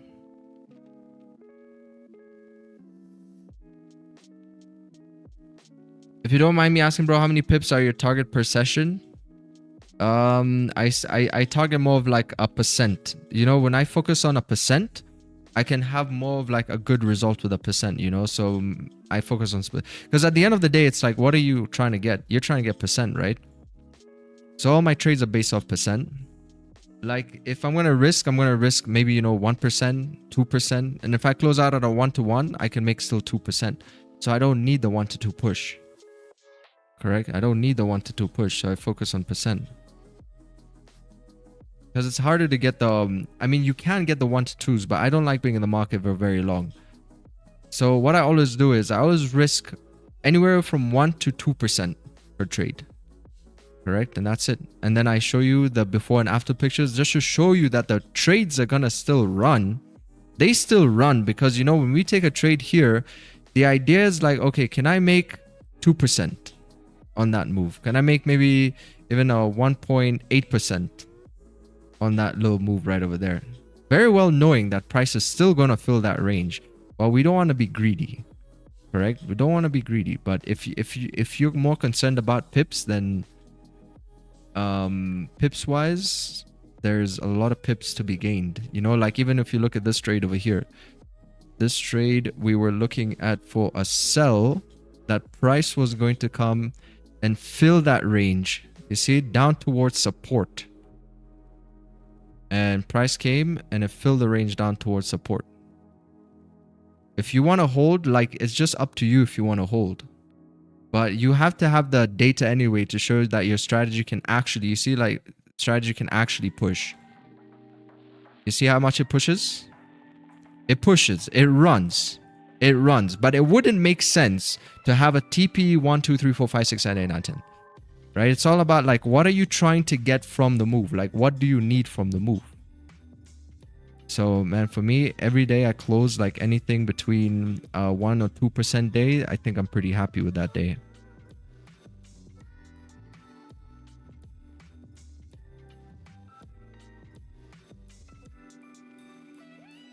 I've been trading for a year and a half, and most of you time, yeah, you say you're green, will eat you on the end of the end, but quick in and out based on multiple confluences will get you some bread. Yes.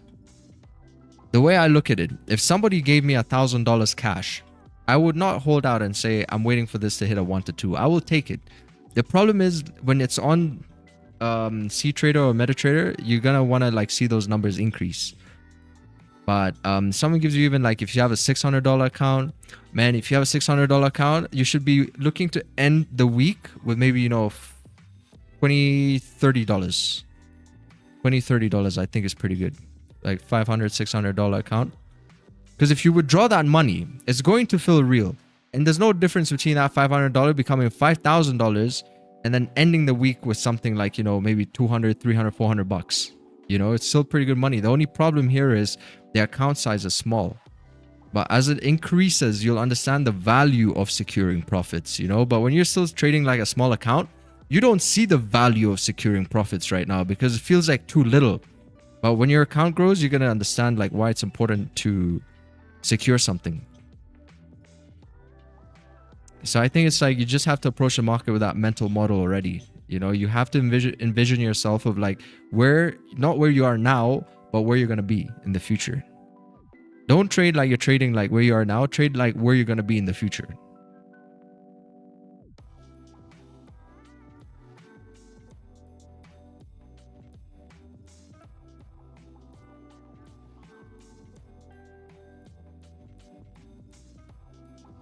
So you gotta get a good habit of securing profits. FX Street News.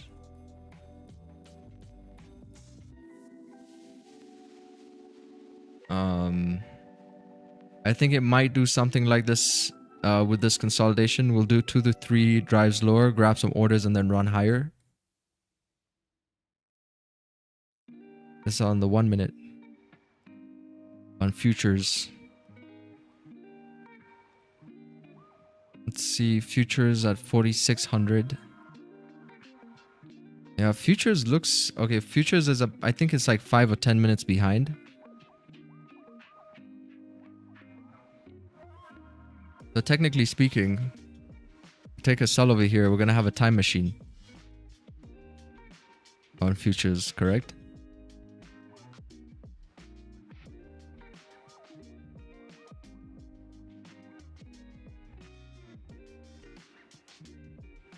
We're gonna have a time machine here.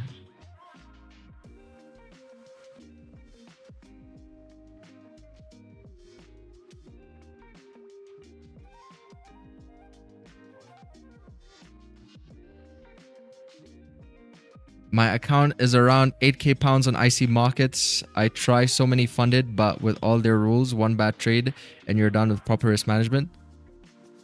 And the one annoying rule is that you have to hold a trade longer than a minute rule, because you know sometimes you're gonna make an accident, right? You're gonna press buy instead of sell, and then you have to wait a minute, even if it was an accident. You have to wait a minute for that trade to fail, or like to play out for about a minute before you can even do anything, just because of that one rule. They don't cater for the mistakes. That's why some funded programs, like, they do it on purpose, but you know, mistakes happen. Sometimes you hit the wrong button. You gotta close the trade.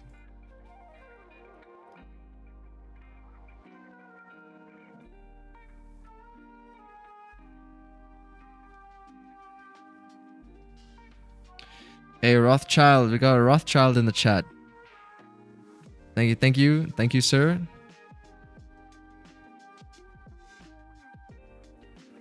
UK oil is shooting up though. Let's see how oil is doing. Oh, oil broke cracked $60 a barrel.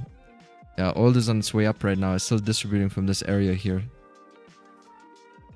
It's performing quite nice again. Back above 60.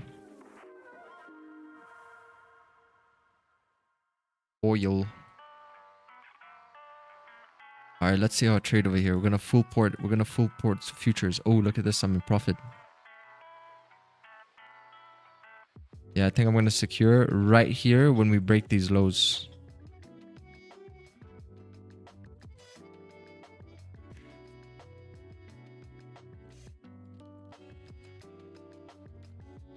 I don't know, man. I tried Apex, I tried Top Step, I tried FundedX, so many of them, and none of those are greedy.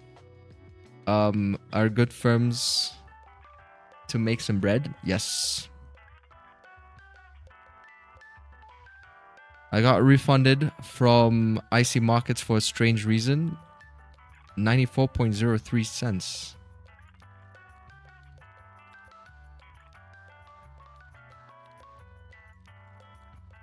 Got some free money there. You know, sometimes you get refunded. Like, my girlfriend once ordered something. What did she do? She made a transaction using one of these like online exchanges. It was around like 1,000 euros. Quite, you know, a substantial amount. And there was an error in the system where she got paid the refund, like she got her money back, and then on top of that, she got an additional 1,000 euros. You know, sometimes it happens. It's never happened to me before, but I witnessed that happen, and you know, you get incredibly lucky sometimes. Where can I purchase the crystal ball? Yeah, chat. If you want the crystal ball, just come over here on Discord, but you gotta pass the test. This is a wizard's test, right? So you have to get the trading knowledge like this. So come over here on the Discord, and then you gotta do the wizard's test. And if you can complete it, then you shall get the crystal ball. But only if you can complete. If you cannot pass this test, then you have to be held back a bit longer. So let's see. How's it going over here? Oh, beautiful. Look at this. Amazing.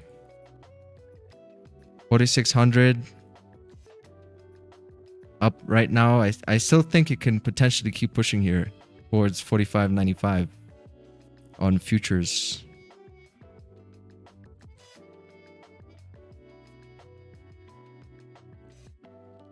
Yeah, I gotta wait and see.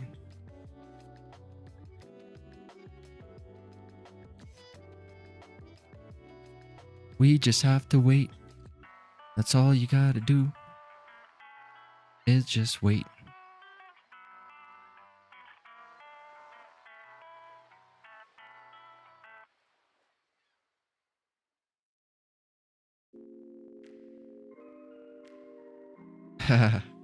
If I was her, man, I would place. I would cancel my card and see you later. I thought they were gonna ask her back for the money, but they never did. They never asked for the money back. And it's already been like maybe a couple of years, so there's no way you're gonna make a reversal on that. Do you have a prop account? No. I have a live account.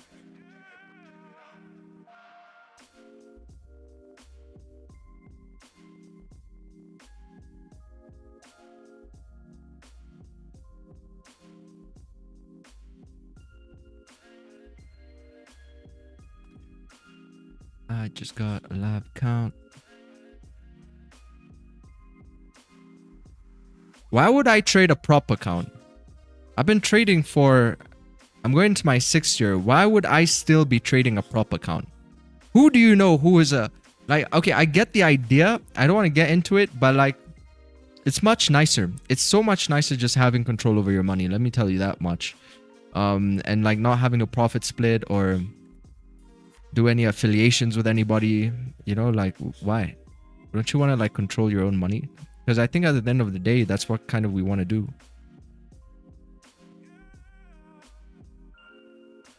You know, there's always some kind of a limit on prop firms and giving payouts as well. It's not unlimited. You know, just because you're a really good trader doesn't mean you're gonna get unlimited withdrawals. Because now you're going against the business model. The prop firms are not really meant for profitable traders. They will allow profitable trading, but they're not meant for profitable traders, correct? So if you're a really good trader, then you're gonna use them to basically milk them, but it's not meant for you.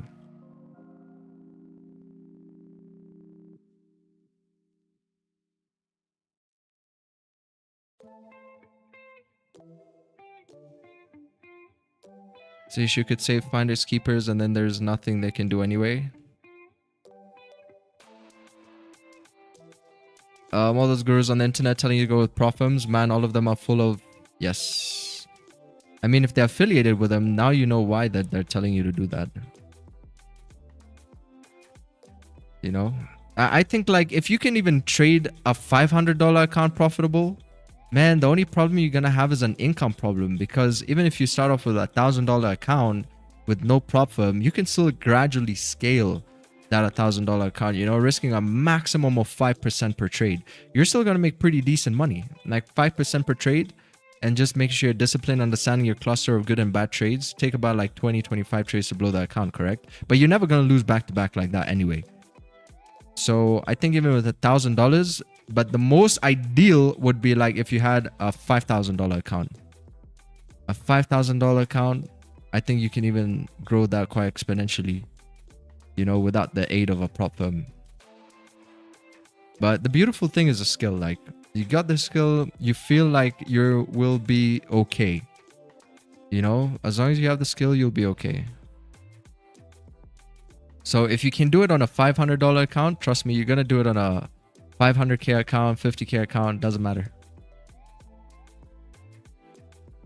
You know, just be rest assured that that no one can take the skill away from you. Look at this, now break and retest. It's still breaking the lows. Looks like we're not getting the direction here today that I wanted. We might still get sells. When we started the stream, I was looking for sells down over here, but we didn't get the sell confirmation. It broke the highs instead.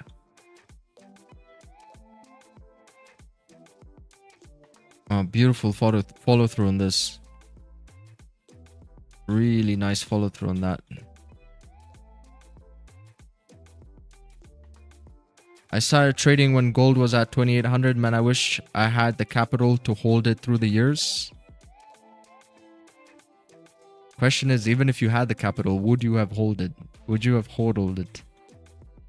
Because it's a different story. Like holding through those years, knowing yourself deep down inside, would you really have hold it when you started seeing the profit? You gotta lock it away. You gotta get like a safe, yeah? You gotta get some kind of a safe where you can put your trade in and it has a timer on it for an X amount of years, so you can never tamper with the trade. That's what you gotta do.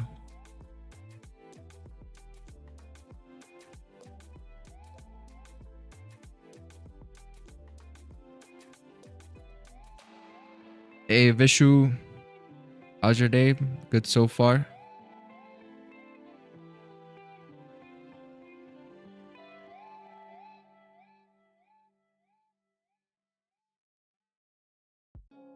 But you recommend it for someone building capital? Yes, it's perfect for building capital.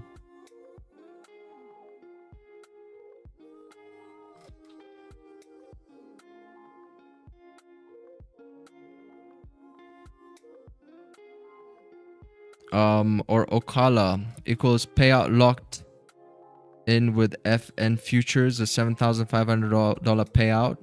Locked in Top Step is $12,000 getting paid.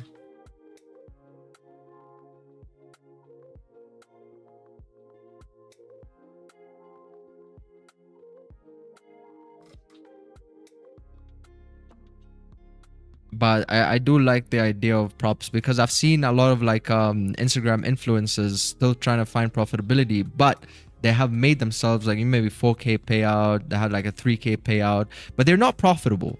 And you can see it. You can tell these things, you know, when you have like some kind of experience, you can see behind the smokes and mirrors. Right? It's a lot of people can't see it yet because you don't have enough experience. I have enough experience to look at somebody on social media and know what's currently going on. And I have seen a lot of these influencers actually have payouts. And that's the beautiful thing about the whole funding industry. It gives you a lot of motivation. Now the question is, can you sustain that? You know, because you know we're here for the long run. Can you sustain it? But that in itself is amazing. Like get a $4,000, $3,000 payout. Maybe you get in some really good market conditions. That's really motivation, and it can change a lot in your life as well. You know, it can give you that boost that you might need. But at the end of the day, it's all about the consistency. Like, how consistent are you in this game?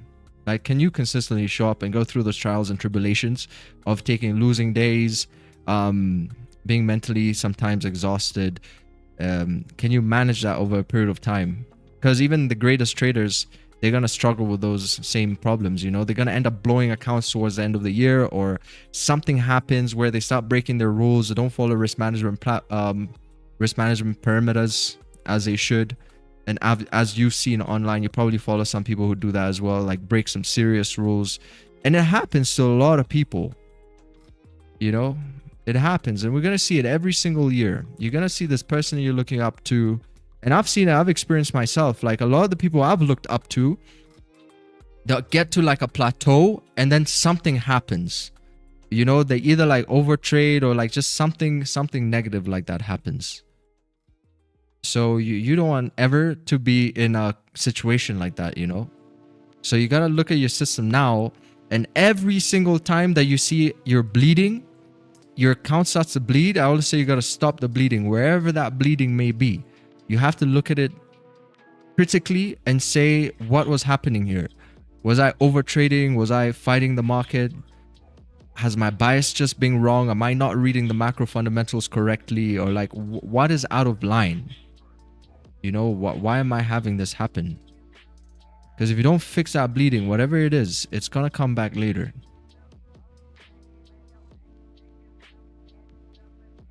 Everyone is a critic, but they won't go and take a look with an open mind. Exactly.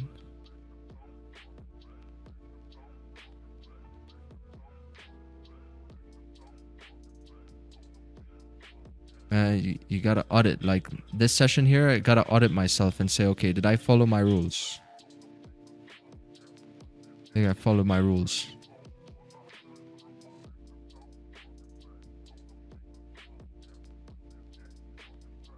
Anyone watch Stranger Things final yet? Yeah, I watched it. I think I watched it on yeah, I watched it last week.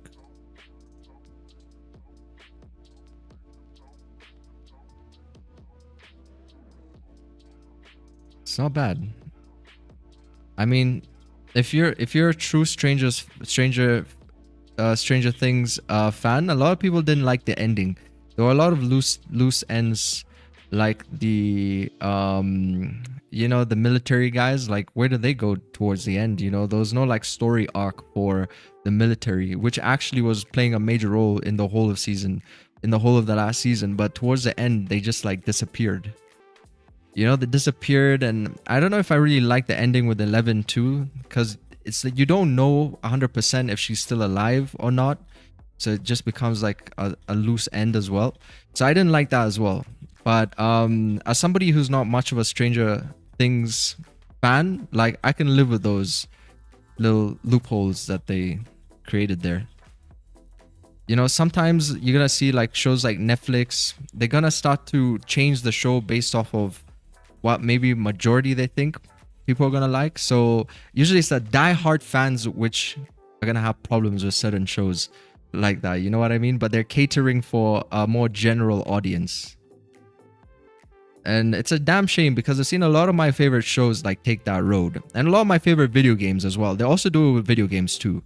Like if you look at the Skate franchise is no longer created for skateboarders. It's created for a different type of audience. But that's the audience who's going to spend money on the game, you know? So yeah, I think that's what it is. That's what's happening right now. No single demagogue. Yeah, that's what they're doing right now. You see, like trading, for example, trading nowadays is also kind of taking that same route. So the channels which do the best are the ones who cater for that audience.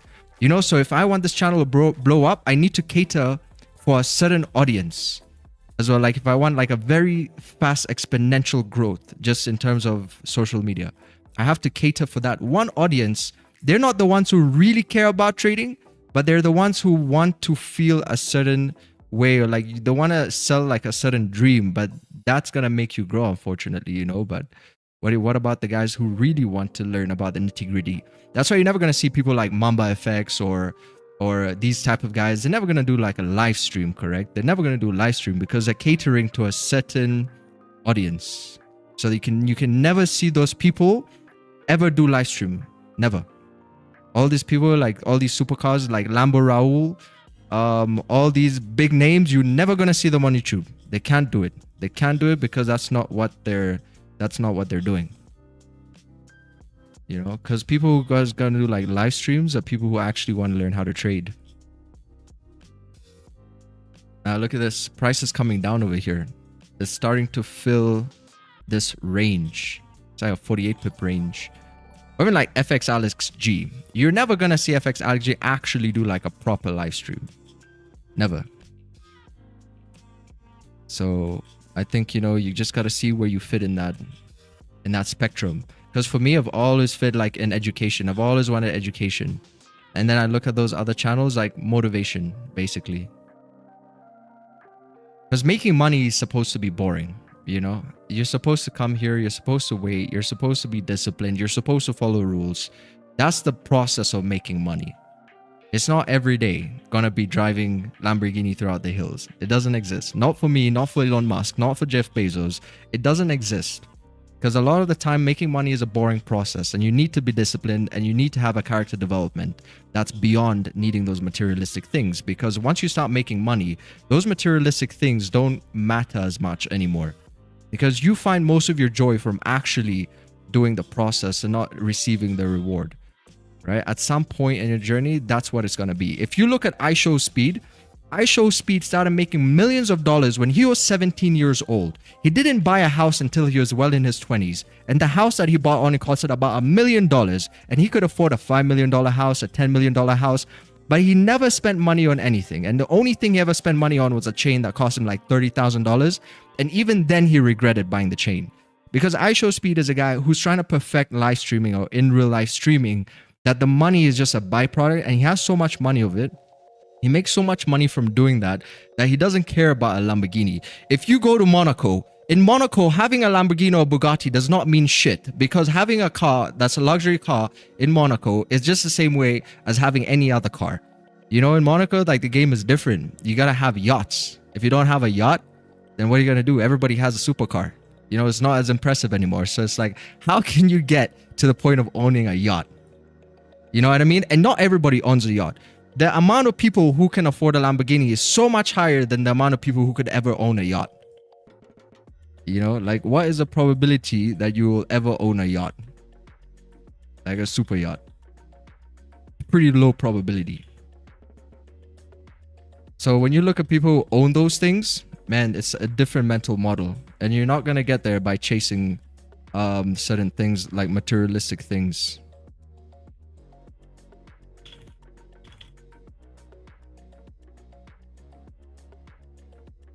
You have a much higher probability of owning any dream supercar that you want to own. But what are the chances that you're going to own a yacht? Probability of an average person owning a yacht extremely low, likely less than 1%.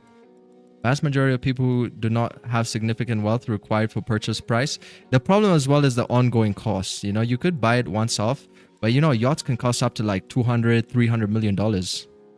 And then you still have the ongoing costs of these things. You know, how can you get to this level? And that's what my mental model has always been. It's like, how can I find something that I love to do so much, the money becomes a byproduct, that I don't even care about what the color of my shirt is or what the color of my car is or how many cars that I have. It just needs to flow. It just needs to flow that you don't know what to do with it. And it's very difficult to get to this level because it requires a lot of discipline.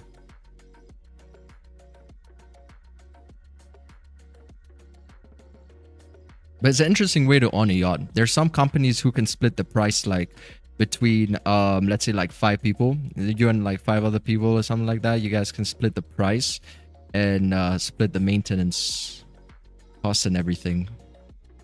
So there are options. It's still quite expensive. Like James Bond.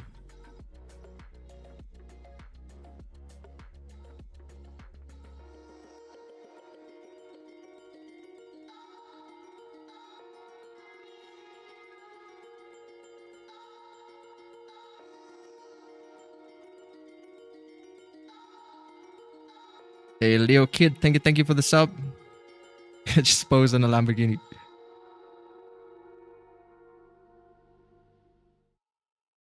Most people in our industry, their net worth is, I think at the top leagues, maybe around, I would reckon about like in the retail industry and retail space that we live in, is maybe like around 50 million. That's how much I would guess. But there's a lot of spending as well. They have a lot of spending issues, but I think that's about like 50, I would reckon about like 50 mil tops. But it probably fluctuates between 20 million to 50 million. That's how much I think like a lot of people that you look up to, they're somewhere around this range. That's why you never see like any of these gurus actually like pretend that they own yachts, because it's out of the realm of possibility to own like a super yacht. This is how much most people make. Like, let's say from like 10 million. Tell me maybe upwards of like 50 mil. Realistically, not what they say that they make. It's most likely between this range. So that's a realm that we live in, right? So what can you do besides from trading that can help you grow passive income a lot faster to get beyond this point? Because trading is not the end all and be all. It's a great way to start businesses. It's a great way to pull it from the market to build real things in the real world.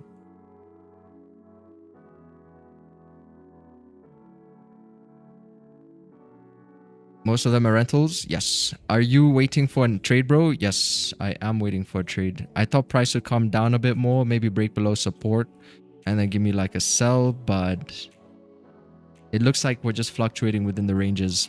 We got like resistance up over here. We have a support down over here. And this is the range that we're currently trading in between. And I think at this point now, it seems like we're just ranging for... we're ranging for core CPI. That's what we're ranging for. You see, one thing about this channel, guys, I'm going to tell you a lot of important information. You know, maybe there's some of this information that you don't know, but like I think it's important to know. Like, trust me on this.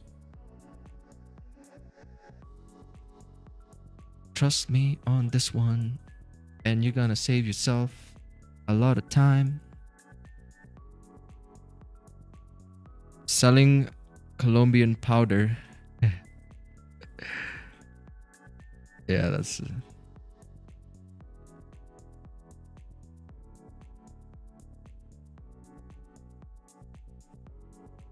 Let's try... Oh, wow, look at this.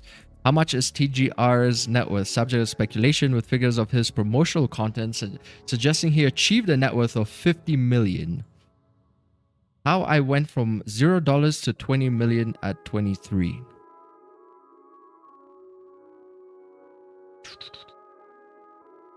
I would say definitely he's at the top of his league. So he's definitely like capping. That's why I said maybe like 50 million cap.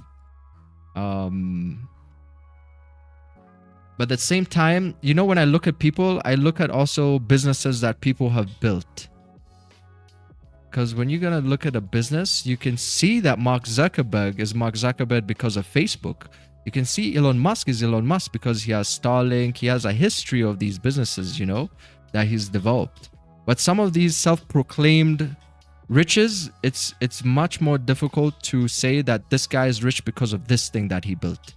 You know what I mean? Bro, what's your scalping strategy? It's accumulation breakouts. L on this, didn't take the first winning trade. You took the... Lose it. Wait. What happened? What trade did you take? This trade here was wiping people. It did the fake out first. It did one fake out, and then it pushed down about 15, 16 pips. But then pulled up. Another fake out. Right over here. This is kind of shaking a lot of people out. This one is a little bit more clean cut. And it had that distribution.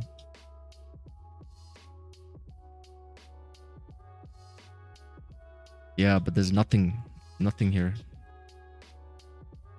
You've watched this guy on All School of Hard Knocks? Which guy? Can you get your SMAs? Yeah, you can download the SMAs in the description box.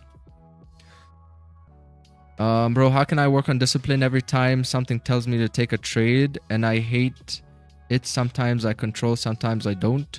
And it's normal because it happens to everybody. Sometimes you control, sometimes you don't. But the thing is, you want to control that at least, the way I look at it is 90% of the time.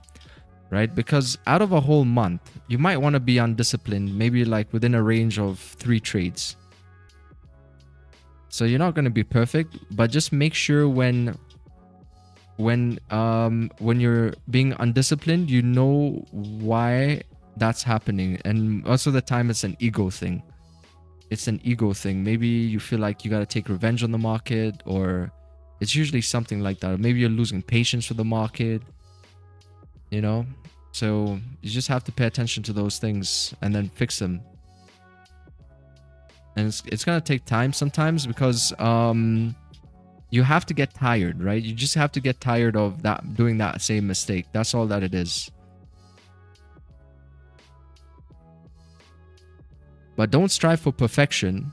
Just strive for getting a little bit less undisciplined. And the more you do that, the more you compound that into building something a bit more like stable. So in a whole week, look at how many times that you are disciplined and undisciplined, and then get like a good data of that over a whole month, and then try and see those numbers. Maybe like here's 2, 1, 0, super disciplined, 2, and then every month just focus on, and every week and every day just focus on reducing whatever numbers that could be. That's it. That's all it is. You're just subconsciously rewiring yourself slowly but surely. You know, it's like going to the gym. You don't expect to go to the gym all at once, right? You're going to say, okay, no, I've not gymmed for 10 years, but I want to start going 4 times a week. You know, that's not going to happen. You have to start with maybe like one time a week, 2 times a week, and just slowly but surely rewiring your habits. Because, you know, when you look at successful people, it's mostly based off of like habits and patterns, right? You don't have to be like a super genius, but you have to have a certain pattern that will help you or provide you to become a certain person, like a better version of yourself.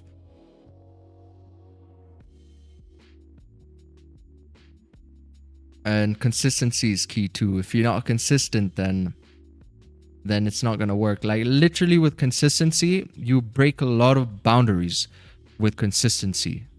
You know, the universe tends to step out of your direction. I've witnessed this for myself. You know, the more consistent I am at whatever I do, the universe always steps away from it stops blocking me from achieving certain things, provided that I am being consistent. That's all that you gotta be, is consistent.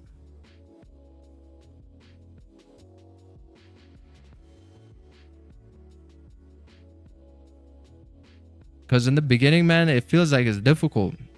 All right, that's why I love this movie Pursuit of Happiness with Will Smith, where all he was consistent, and towards the end of the movie, the universe got out of his way and made all his dreams come true. And it's not fugazi. Because if you're gonna live this life, you might as well live it believing in that's possible, correct?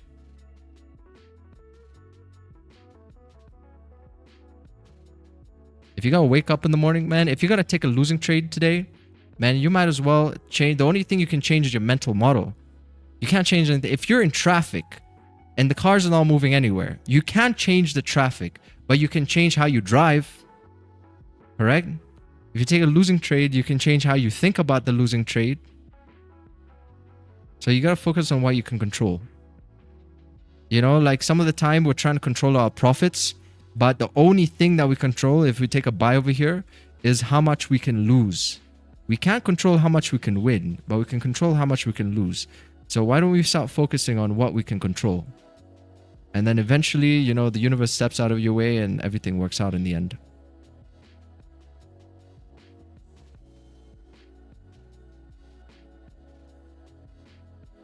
Hey, what's up, Joshua? So late, you're close to signing off? Yeah, this is kind of like a slow session here.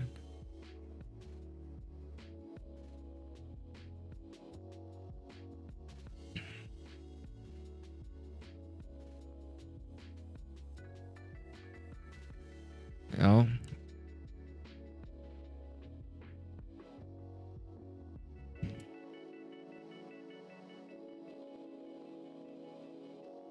If you look at the 5-minute, it looks amazing to go up.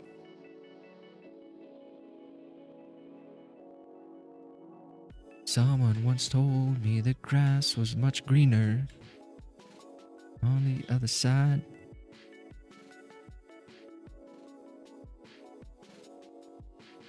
The 5-minute here, it needs to close above this resistance by 45.86. 45.86, then we have a range of about 34 pips. But you see, today the market is just ranging. I think it's waiting for the news, chat. Like, we're not having continuation like we typically do. You see this? Like, this is all that it is. We're just ranging here. It's a 332 pip range.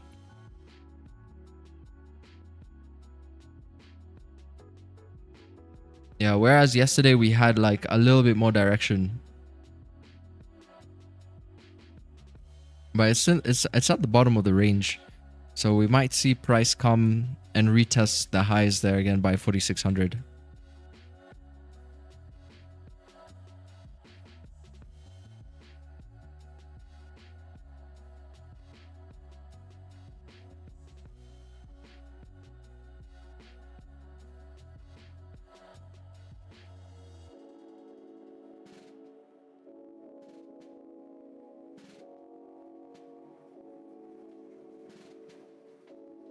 Enjoying the education in your live stream. Many thanks. Thank you, Jay. Appreciate it.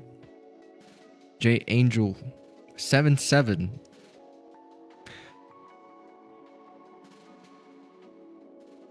Seven. Lucky number 7.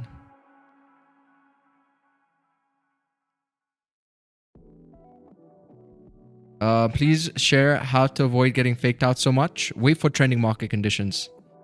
Wait for the market to move in a certain direction. See, like right now, you see the daily bias here saying waiting. So you can download the daily bias in the description box.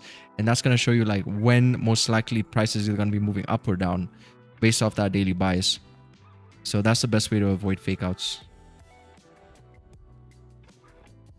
A lot of people get faked out in the market because they're trading when the market direction is not yet, it's not yet been picked. You know, like, for example, that's what I'm saying. Like, if you see on the 15-minute, this is no direction here. So you just have to be very careful. If you're taking any trades, at least know that you're trading with no direction, with no daily bias.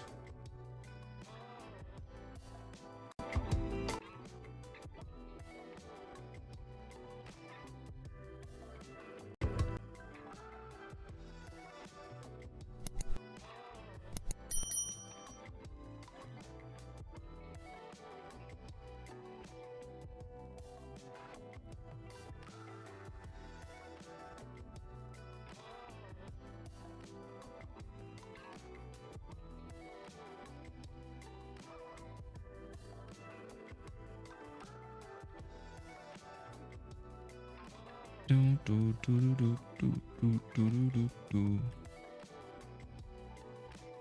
look how sick this is. So sick. My dream is to own a yacht.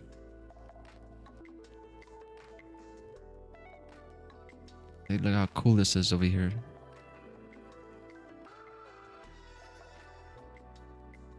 Screw a Bugatti. Who wants a Urus? Let's get a yacht, chat.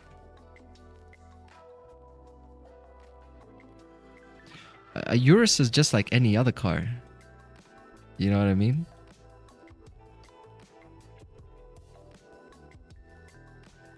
Get a yacht?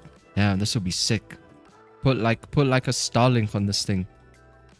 The Starlink. Trade on the yacht. So clean. Get a helipad on this thing.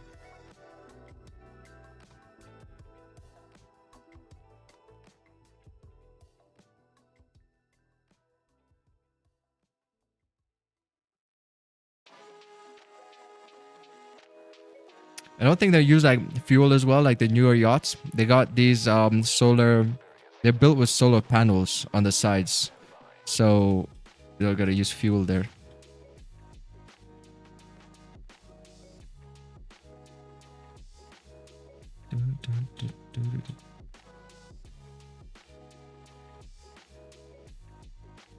But trading will not get me the yacht. It will have to be something else. It'll have to be a business. I don't think earned income. You know, trading is earned income. When you show up onto the charts like this and you wait, that's all earned income. This has to be passive income. Otherwise, you can't afford it.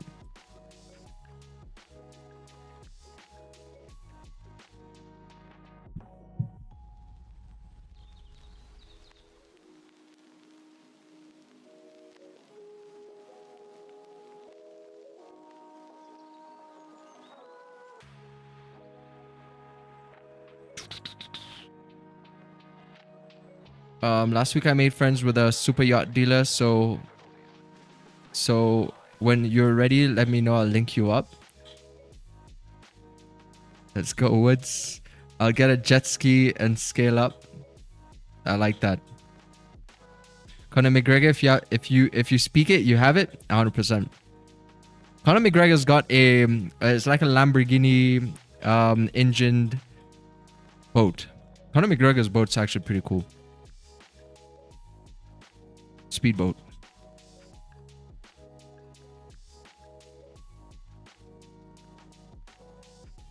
This thing costs about 3.1 million. Even 3.1 million is not bad for it looks pretty sick. That looks really cool.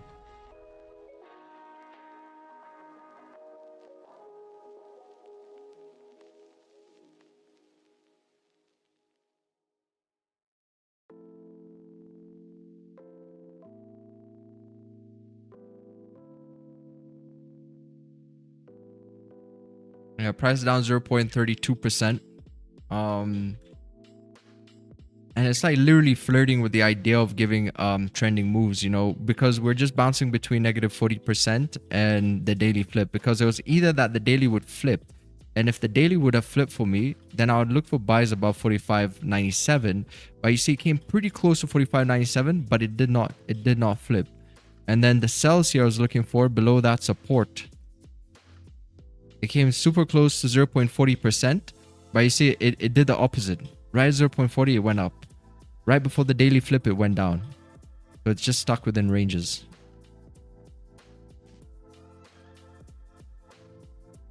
My dream is to have a farm for broken kids come stay and heal. That's nice. And that's the one thing I love about trading as well, is because it makes you feel more like helping people. Like if you're making money so easily, it feels like easy money. You feel more inclined to, you know, support people. It's not a matter of like not being able to say no, but if somebody like needed something, then, you know, you could also like just help out. And it's a blessing, man. It's a blessing to have that opportunity to feel like you don't have to work so hard for the money. So it feels much easier to give.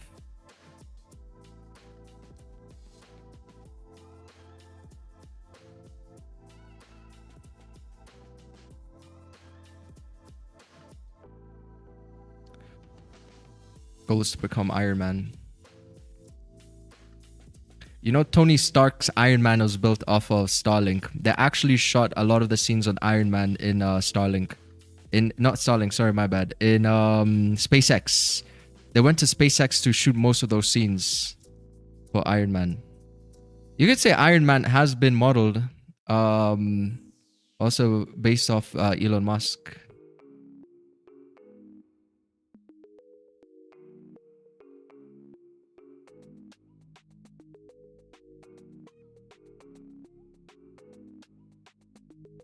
So like those videos of Elon Musk, let me show you these videos.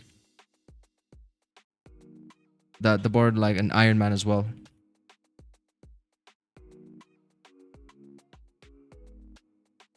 I don't know if I'm gonna find it here.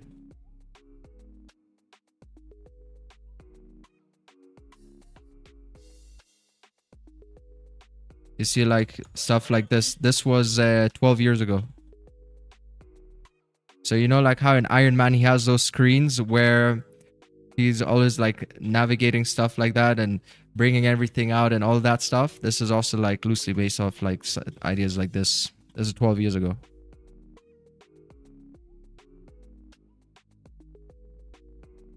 It's pretty cool. 12 years ago, this is some real serious technology.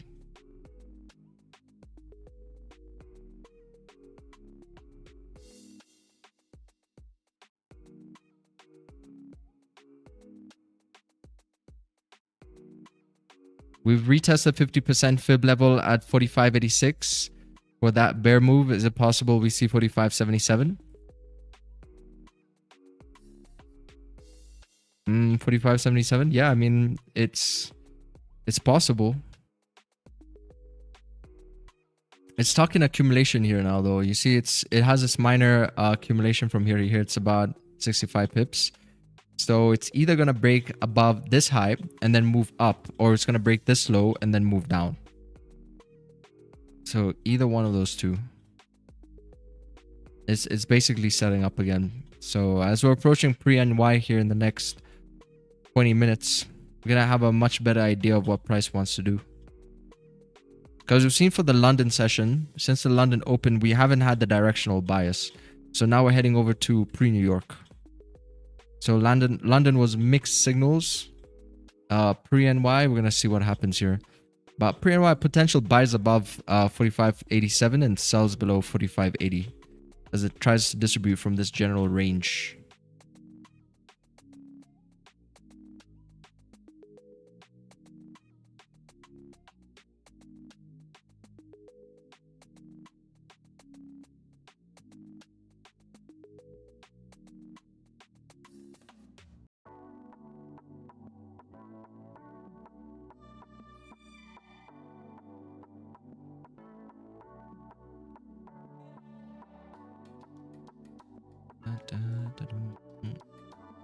See how our currency strength meter is doing? Oh, we've got dollar strength today. So Goldie should be coming down.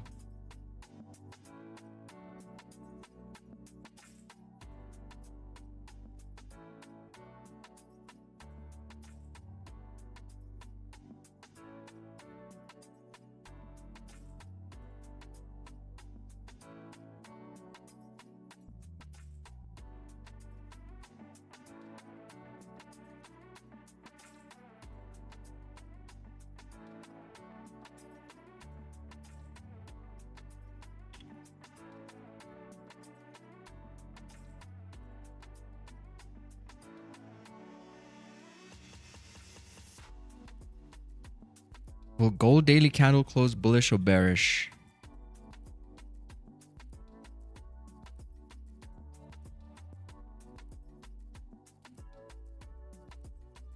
See what our cards are saying. All right, so we got FTX pired. Oh man, look at that. That's actually quite funny. That's a play on Sam Bankman-Fried. FTX pired. They got a picture of him there too. Man, they did him dirty. Look at the way they made him look on this thing. Like a fat pig. FTX expired. Beware false prophets. They will try to lure you in with exemplary success and a Cheshire cat grin, but underneath, mere artifices of trickery set to lead you and the wider industry to ruin. The two of stonks suggest a harmonious flow that could illuminate the path ahead. Therefore, the outcome leans towards a bullish close, though heed caution in the shadows. Alright, so it seems like we should be getting a bullish close here on the daily on gold. We got the ace of crypto. We got, what is this, two of stonks.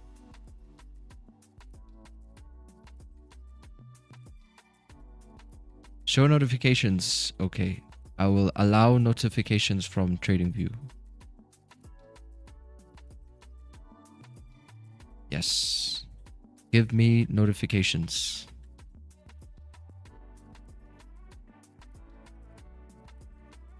Afternoon, bro. Please check crude oil. Any tips? Want to buy support on oil? Let's see. Yeah, oil is retracing nicely. So this is what you want to see. You want to see price retrace if you're looking for a buy. And you got $60 a barrel psychological mark. Now the question is, can you get a confirmation that price can create maybe some kind of a resistance? So if you get a price close resistance here on the 5-minute, then the next candlestick creates a support and closes above that resistance and breaks the previous highs. Price then has a good probability to come up towards 60.400. Correct? Or if there's going to be another setup, maybe you're going to see that price accumulates here on the 1-minute and then breaks the highs to continue moving up. I think that's a really good support that's been formed at $60 a barrel. Now the only thing you got to wait for here is structure, and then then you can see if you can get a buy. Crude oil is already up about 1.11% too, so it is moving up. See, Goldie here is breaking. It's breaking now the accumulation from 45.86. So this is now the next pit stop for where price can have a move. So I'm still waiting here. I'm waiting about I think I'm going to wait a little bit longer and then see what's happening. Because we're not getting direction today, it seems. It might be waiting for 8:30 p.m. 8:30 a.m. NY session. Yeah, it seems like small little accumulation that happened here. Might need to change the broker because of the gaps. But you see the small little breakout here at $60 a barrel. See, this is what I meant. On the 1-minute time frame, beautiful break of the highs, and then it's distributing to correct this range on the left-hand side. So that's currently in play. But on the 5-minute, it could be setting something else like a continuation. But you see $60, just like yesterday's analysis, we mentioned 4,600 right over here. Let's see if we do get accumulation break. Yeah, we got accumulation break of 4,600. See, right at that mark. You see how that lines up beautifully, chat? Like, how can I make this up? I'm literally showing you this in real time. And price had 4,600. This analysis was done yesterday. Just watch the video on my channel. But how much did that push before reversing? About like 28 points. 28 points. So you see, this is the mark. This is the anchor right over there, 4,600. This is the anchor here, $60 a barrel. It's a mini accumulation. The problem is there's gaps in this broker, so you can't see it like cleanly. But that's it right there. And that's the distribution. And that's essentially what gold is trying to do right now too. It's trying to break out of this zone.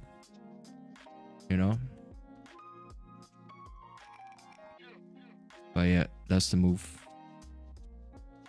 That is the move on oil.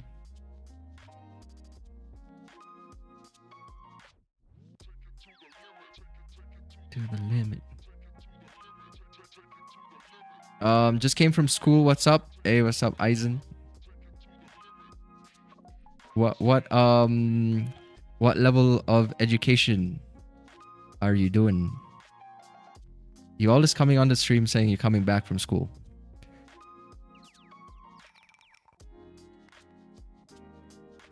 May you please analyze USD Swiss franc?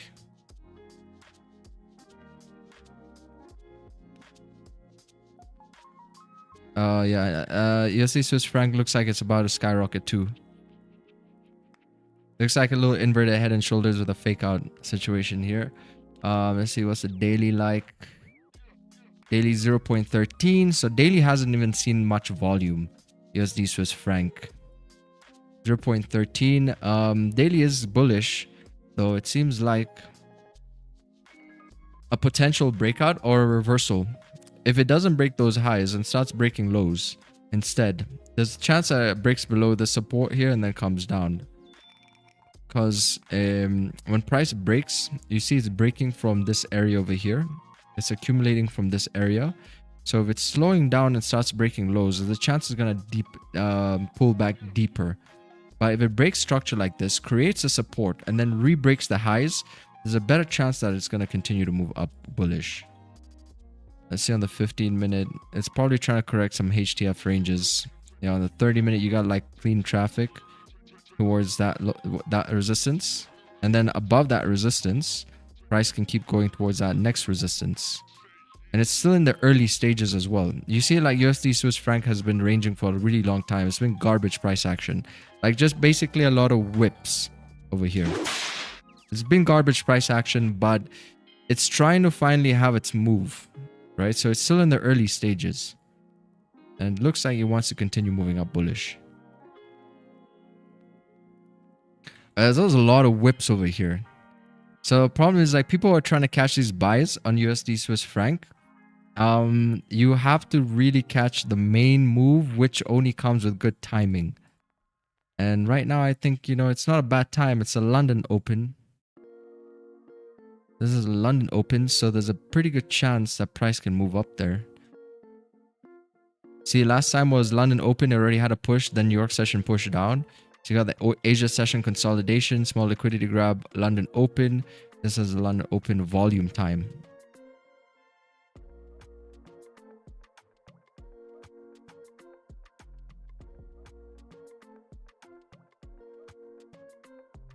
Year 11, I am 16 all in trading. Amazing.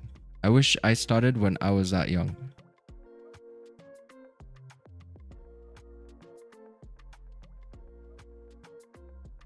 So you're still in year 11. That means what is it? How did it go again? Year 11 you did IGCSEs and then A levels. A levels is year 13, right? Year 13 and 14. Isn't like A levels 2 years? Then year 11, then you do your IGCSEs in year 12. If you're in the British system.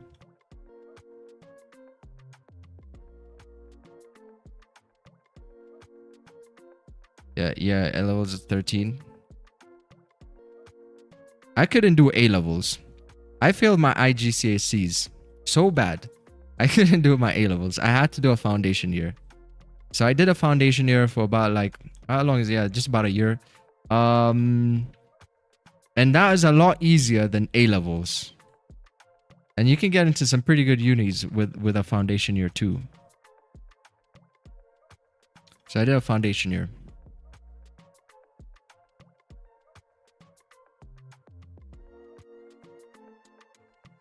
Hope you guys are shorting now. Yesterday was a good trade for me. I made over 6K 2 longs. Nice.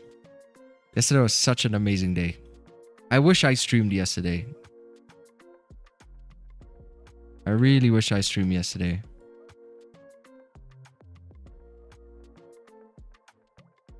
Just catch this Bumblecluts. Bumbleclut! Could have caught a Bumbleclut by 45.84 over there.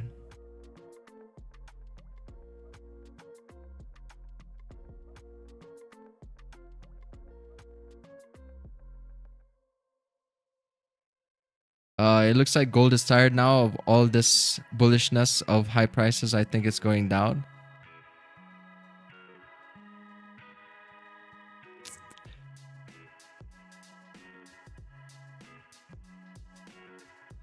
But what has changed?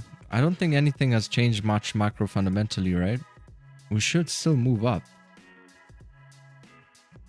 You know, like the only thing I'm seeing is maybe these red folders, core CPI. We have FOMC. in about 15 days. So maybe it's like quite important what numbers are coming out here. Now price is just waiting for this.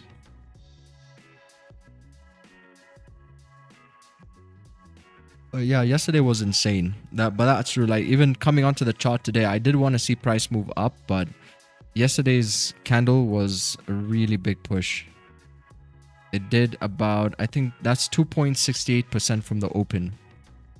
And then closed at around 1.95%. It was a really big candle.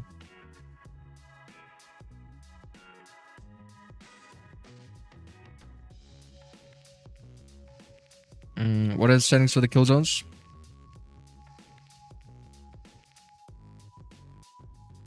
This is it. NY session, Tokyo has been removed. No check marks on Tokyo. London session check marks. And then you can put like whatever colors you want here.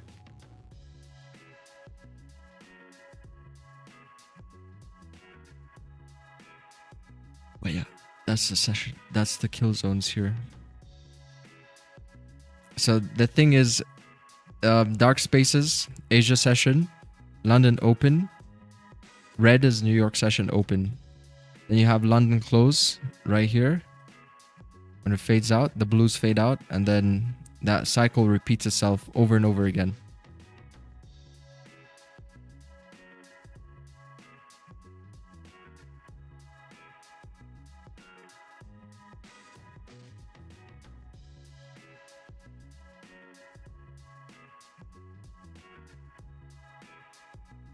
Boats are like planes. Buying is not the major problem, but keeping them, the cost is so high. The boat in 10 years probably will cost him the same price that he bought it for.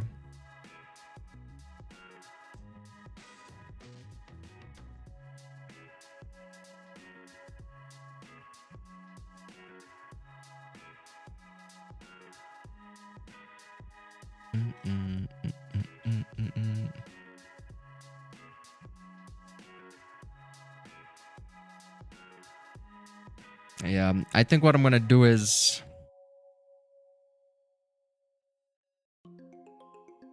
nothing. Not gonna do anything. So what I wanted to see here did not play out. So I'm going to go and take a break and then see what the market is doing later. And then we will pick this up from there. Tomorrow, London side. Tomorrow is Wednesday, right? Middle of the week volume. Perfect. So yeah, anybody still want to learn about the trades that I take, you know, all that information is there for you. Just come over here on my Discord. Look at the trade setups, before, after pictures. Go on my spreadsheet. Go look at my entry models. Go look at the time. Go look at what I'm teaching. And I think that's going to be the perfect thing that you can do to kind of like study consolidation breakouts. You know, so you can see those at play. Same way we're calling these ones out like this. Pretty good sell-off. But yeah, that's not what we wanted to see for this specific session. This one here got faked out. So this was a losing consolidation here. This was a winning one, which I already showed you looked exactly like the one I took this morning. And then this was the other one over here, which was also a winning one, which broke above 45.81. And then the next entry was by 45.87. So I think, yeah, that's quite important. So if you're new on the channel, if you're new to TFX concepts, you have to educate yourself. Because without education, you know, there's going to be a lot of speculation, right? So get educated. And I will see you all tomorrow. Adios.